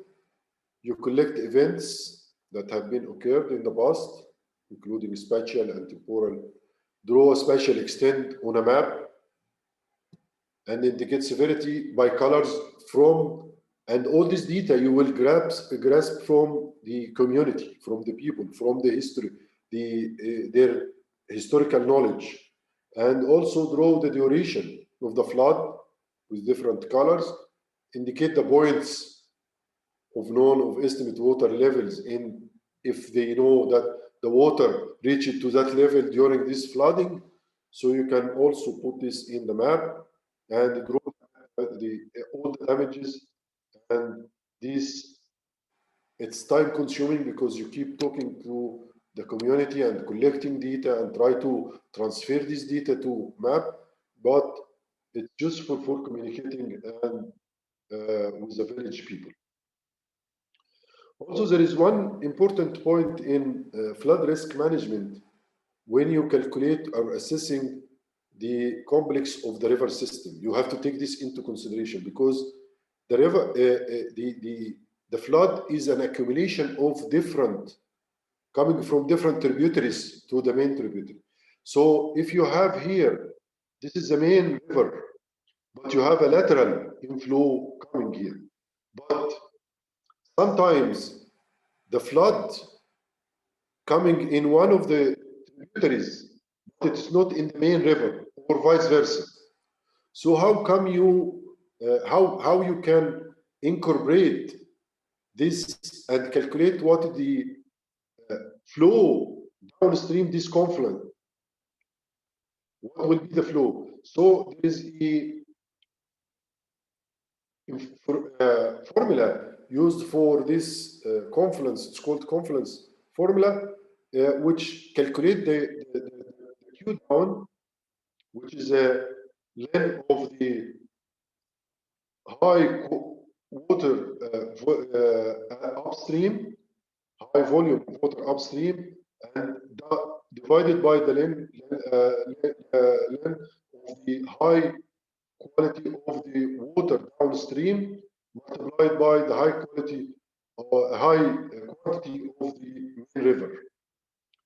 So this is the main, very important to calculate the quantity, the volume of water that will reach downstream a confluence, to take into consideration the impact of this confluence into the main river. Also, one of the important points that we have to take into consideration in our assessing for the flood is the details and the quality of the data. It's very important. For example, in this map, under this road, there is a culvert, this culvert. So if we didn't put in this culvert in the map, and we identify there is a path of water passing through this area, the water will be, the flooding water will be binding by this road, and it will not go through this area. So this area, like here, this area, not, if we don't specify that there is a path here under this main river, the water will not go this way, and it will be accumulated in this area. But if the bus, it will go and go to the other area and cover it.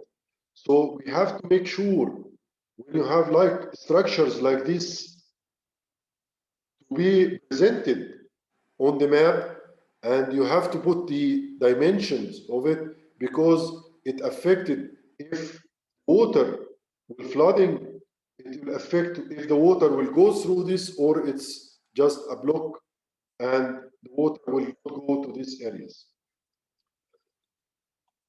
Also, you have to match calculation with observation as much as you can. For example, here, this is a a picture or a video for flooding that happened in certain area. And this was a video that was seen in this. And you can see here, this is water reaches this. So you can easily here from this video identify in this cross section what was the level of the water here. And then you can in 12 March 2019 you can estimate exactly what is the water in this area using because water here after this is during the flooding, and there is no flood, it was totally empty, but you can put here how much water at that time, so you can calculate the volume of the discharge in this area. Although you don't have a monitoring station here, but using this simple observation, you will be able to calculate the volume of water at that flooding in this cross section.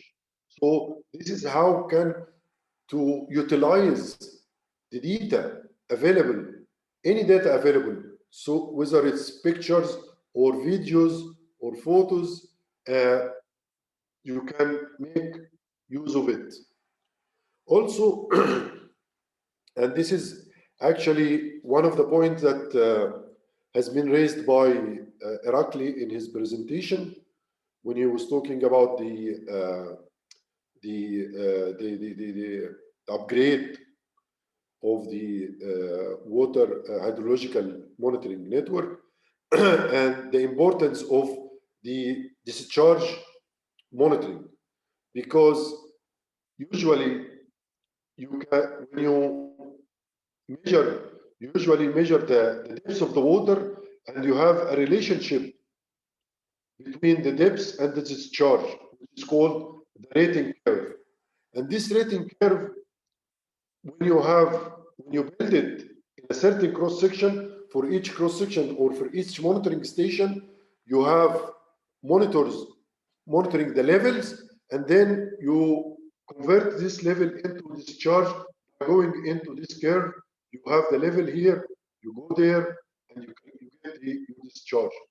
But especially in mountainous rivers with high sediment load, the morphology, the morphological conditions of the river changing, and this is affecting this front, affecting this curve. So you have to have continuous monitoring of the flow on these areas in order to improve the accuracy of this curve and update this curve based on the latest morphological conditions of the river. So the rating curve must be verified by the observations, and that's why I think it will be a very good interventions from the GCF project to empower the regional offices of NIA to be able to make this kind of observations, field observations for the flooding, for the flow measurements, in order to update and enhance the rating curves for depth discharge for the different stations. Also, apply hydraulic calculations of the respective rivers sections where the gauges are located. As I said, because of the morphological changes, you may have changes in the cross section of the river in different stations. So you have to upgrade and recalculate and reassess your hydraulic calculations and locate it in different stations in order to be able to know whether you have either erosion or sedimentation in one of the cross sections, so you can calculate and make identify any uncertainties in the estimated flow measure calculations in certain cross sections. And this is the end of this session. And any questions?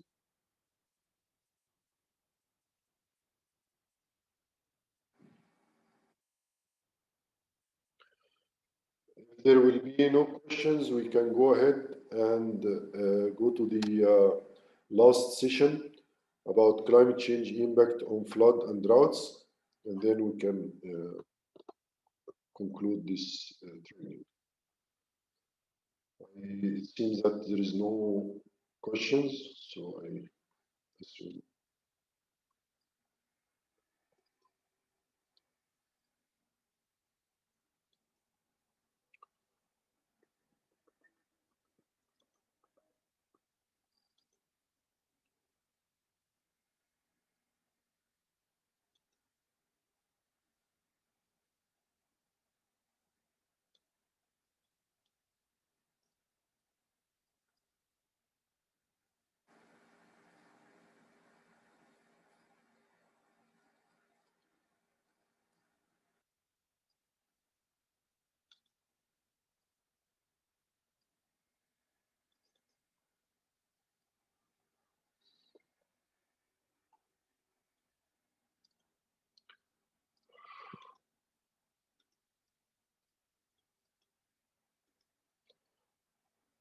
Okay, let me share my screen now.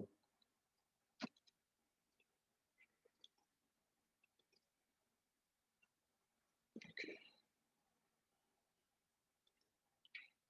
Share the screen. Yes. Okay. Now we last session about flood management, climate change. And the first question when we talk about climate change is, are there any signs of climate change in the Caucasian region? And yes, this is the graph showing the difference in the difference of water temperature from average above or below the average from 19,000 till 2015. And you can see here in some years that the lower than average, temperature is lower than average, and in some years it's higher than average. But if you look at the last 20, 30 years, it's all above average. That means the temperature are increasing. It is above the mean annual average of temperature in Georgia. This is in Georgia for the past 30 years. If you look at this one with the flooding frequency, you will see that there is a trend. It takes the same trend in the past 20 years, the number of floods increasing, as we have seen before. Also, this showed that the annual precipitation from 1964 until 1990 compared to 1937 and 1964. And you can see here that in most of the areas, there is less, the amount is from 5% to 20% lower, and in some areas it's higher by 5% or something, but it's in general, there is lower precipitation in this recent years. Also, the glaciers. The glaciers of the Caucasian are melting rapidly now. During the last century, the glacier volume in the Caucasian declined by 40%. And as you can see here, this area was having glaciers, and here in 2002, this is in 1972, and this is in 2002, it's almost empty.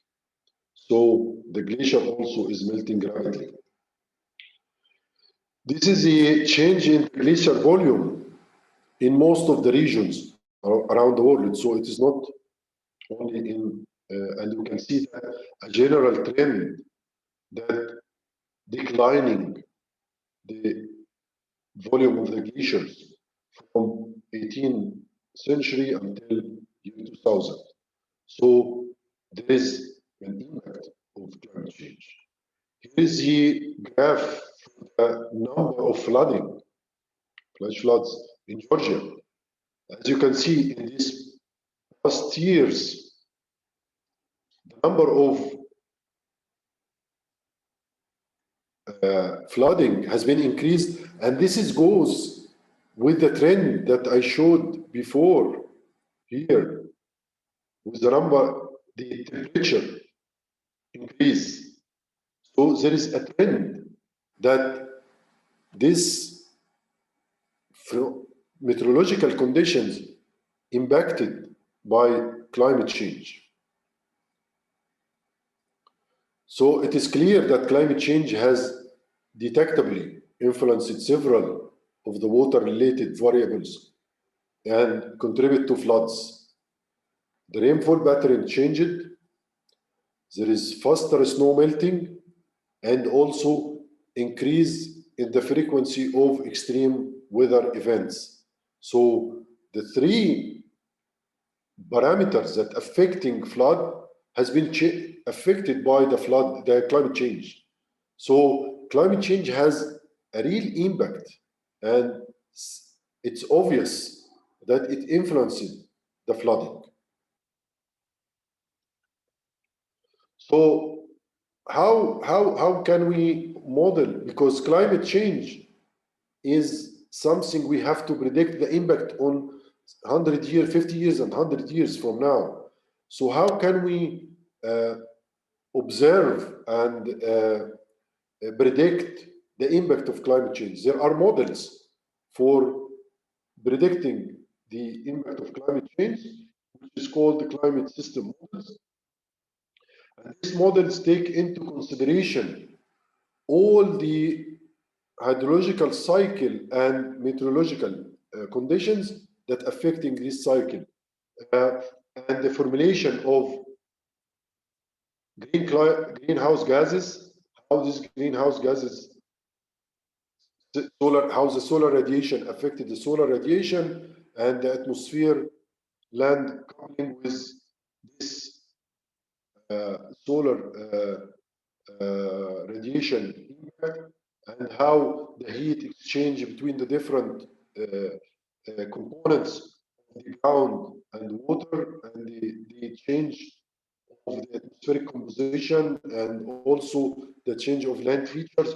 All this is taken into consideration in the modeling, the climate system model, and they generate what we call the general circulation model, GCM. And this general circulation model divided, it's a numerical model representing the physical processes between the atmosphere, the ocean, and cryosphere, and the land surface. And they, as you can see here in this picture, they divided the globe into cells.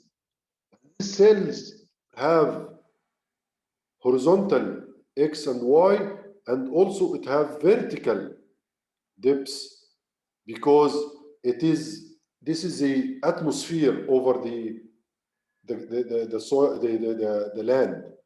So it is representing the layer of the atmosphere over the earth, and it used to provide geographically and physically consistent estimation of regional climate conditions.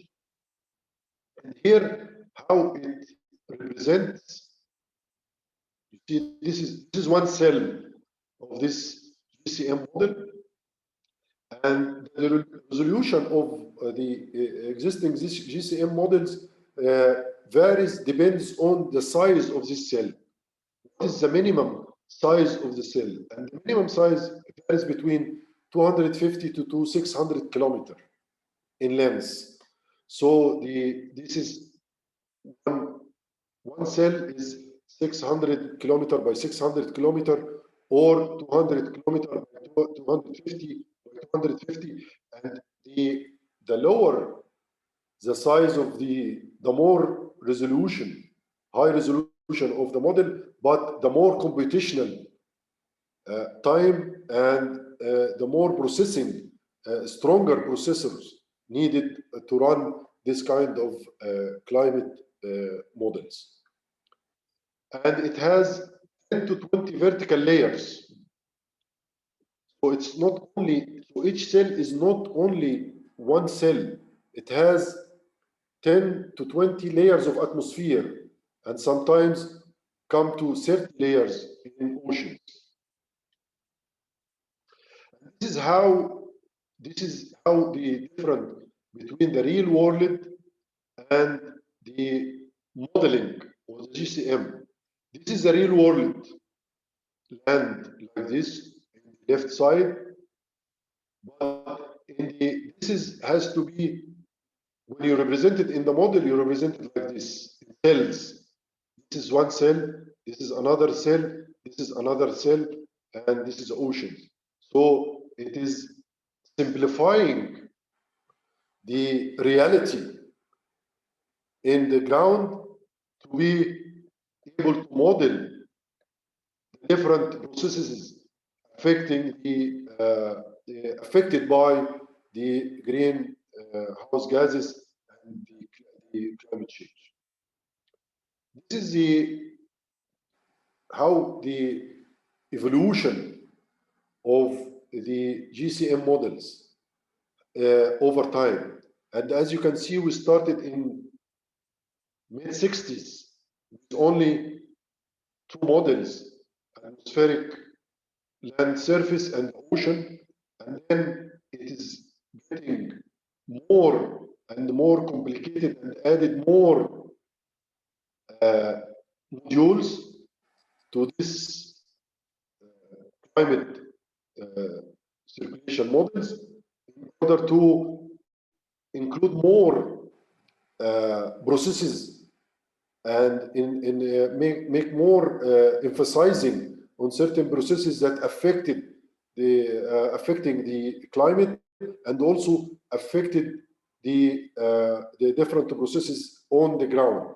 So the interactions between this has been, for example, this ice sheets was not a model, was not done in the past, so they added in 2010, and definitely in 2020 there will be more complex models added to the GCM models, because research and development in this area is continuous, because the more ability to study the interactions between the greenhouse gases impact on the different processes on Earth will lead to a more precise and more accurate representations of the future impacts of this phenomenon. But the more complex models you have is not an easy to solve, and this is the GCM models is run through supercomputers, and these supercomputers are not widely available. They are in certain center, because the hardware behind the climate models is very strong and very complex, and this is a pictures of the supercomputer models in North Carolina, and the US EPA Center there for climate model studies.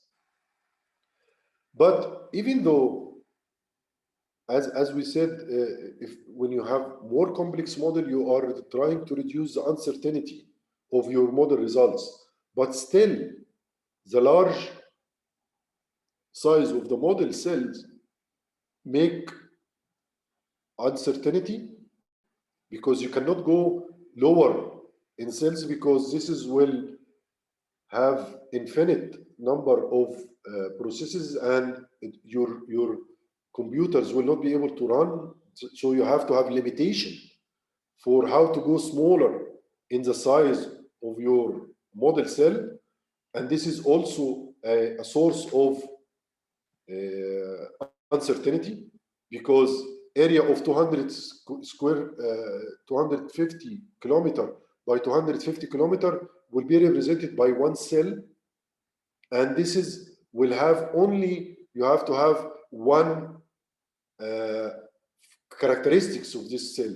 You cannot make, you will not be able to see the variability of the topographic or land use or any variability in this 200 by 250. So one cell is one, this is the minimum unit you can enter to your model. That's why there is still uncertainty due to this cell size. Also, many physical processes such as the related to the clouds still cannot be properly modeled. The clouds circulation and how the clouds movement and how the impact of clouds on the greenhouse gases and the temperature rise is not yet studied well. Also, the difficulty in simulating various feedback mechanisms in the model, like water vapor and warming, clouds and radiation, ocean circulation and ice and snow albedo, still need more research. For this reason, the GCM model may simulate quite different responses to the same forcing. So how you incorporate these uncertainties of climate change with the uncertainties of flooding? And this is the only way is for climate change and disaster risk management is to follow the cycle of start from climate change, disaster risk management, then you have to have technical measures supported by including risk management of risk, reducing losses, and then put all this in the climate change agenda for mitigation and reduction, and then make the climate change mitigation affects frequency and severity, weather-related hazards, climate change affected vulnerability, and then make this circulation or flood disaster risk management again, and keep working in this cycle and updated periodically your measures for flood risk based on your ability to have better results of the climate change impacts in order to enhance your results of the mitigation measures and the planning for flooding and droughts. What we can do to address climate change and flooding? Adaptation. Adaptation to the flooding is the most important measure you have to take, because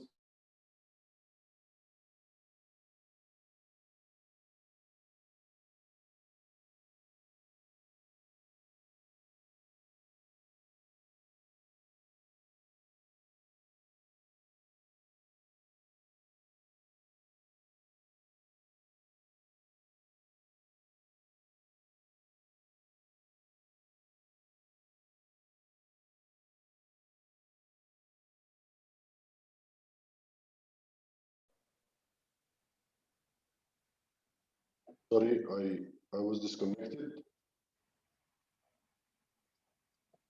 Can you hear me now? Yes. Good.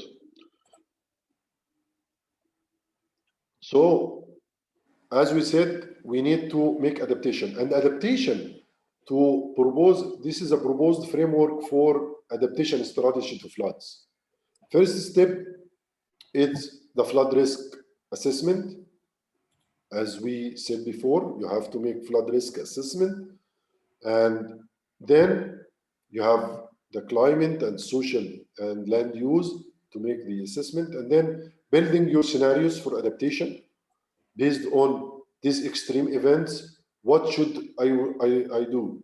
And choose the best scenario, because there are scenarios that will be very costly if you need to have highest protection. So it will be very costly, and you may not be able to achieve this kind of, because you don't have the resources, either financial resources or technical or human resources. So you have to choose your best scenario for protection based on availability of resources and the severity of the flood and the importance of the properties and the targeted areas for protection. What is the importance of this? What is the economical value? What is the social value, the cultural value, the environmental value also? This is also has to be taken into consideration while you are selecting your best scenario. And then you have to analyze of current legislative and regulations, whether it helps you, it allows you to perform this scenario or not. If you need to change your legislations or your laws and regulations to allow for better management of flooding in the future, you have to take this into consideration from now. So before you can start implementing your scenarios, you have to prepare what we call the enabling environment to have to ensure successful implementation of your scenario. So you have to assess your measures and see if this measures needs changes in the current laws and regulations. You have to start from now on, because this takes time to enforce this kind of new regulations. And then the final step is the implementation of your scenario, of your measures for adaptation or for climate change. So before you start the implementation, you have to prepare for this, and you have to start. And one of the in step 4, analyzing the current legislative, you have to make sure this legislation will allow you to have a fast response to crisis. And for example, if you ask for, when we said that we can use SMS to inform about flooding, you have to empower the mobile companies to do that. They cannot do it by themselves. Otherwise, people can sue them. So you have to give them the right, when you send the warning, to send it to all the people, and the people can act based on that. It's not just a joke or a fake message, because also the legislation will give responsibility to these mobile companies. And if they didn't do it, or if they will not do it, they will have to be punished, because they will be part of the system. They will be part of the action plan. So they have to take the responsibility of that. So, and this cannot be done unless you have a good legislative and regulations that enforce this kind of actions.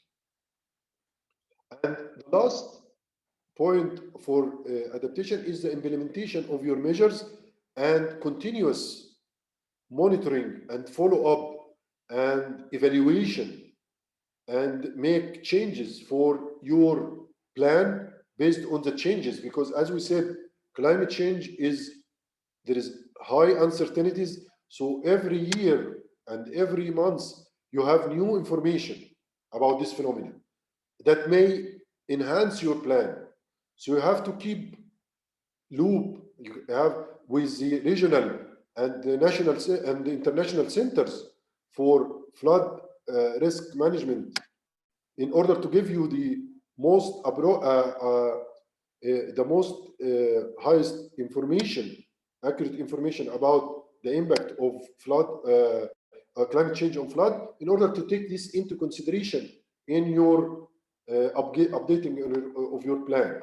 So your plan has to be updated periodically based on the availability of data and information. And this is the end of this session, and I think we finished on time. And any questions, any comments? This is the last session. Georgi raised მე მაქვს რამოდენიმე შეკითხვა. იქ სურათზე იყო ლაბოდას მყინვარის სურათები და მაინტერესებს რა წყაროდანაა აღებული. ასეთივე შეკითხვა ზუსტად ანალოგია მე მაქვს რა წყაროდანაა აღებული მყინვარების მოცულების ცვლილების გრაფიკები. თუ შეიძლება.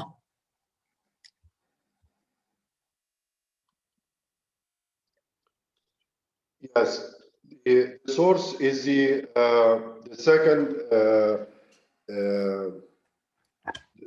communication report of Georgia and Azerbaijan, because they were talking about the glaciers, and it is there also.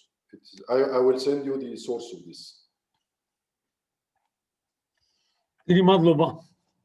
Sure. Any other questions?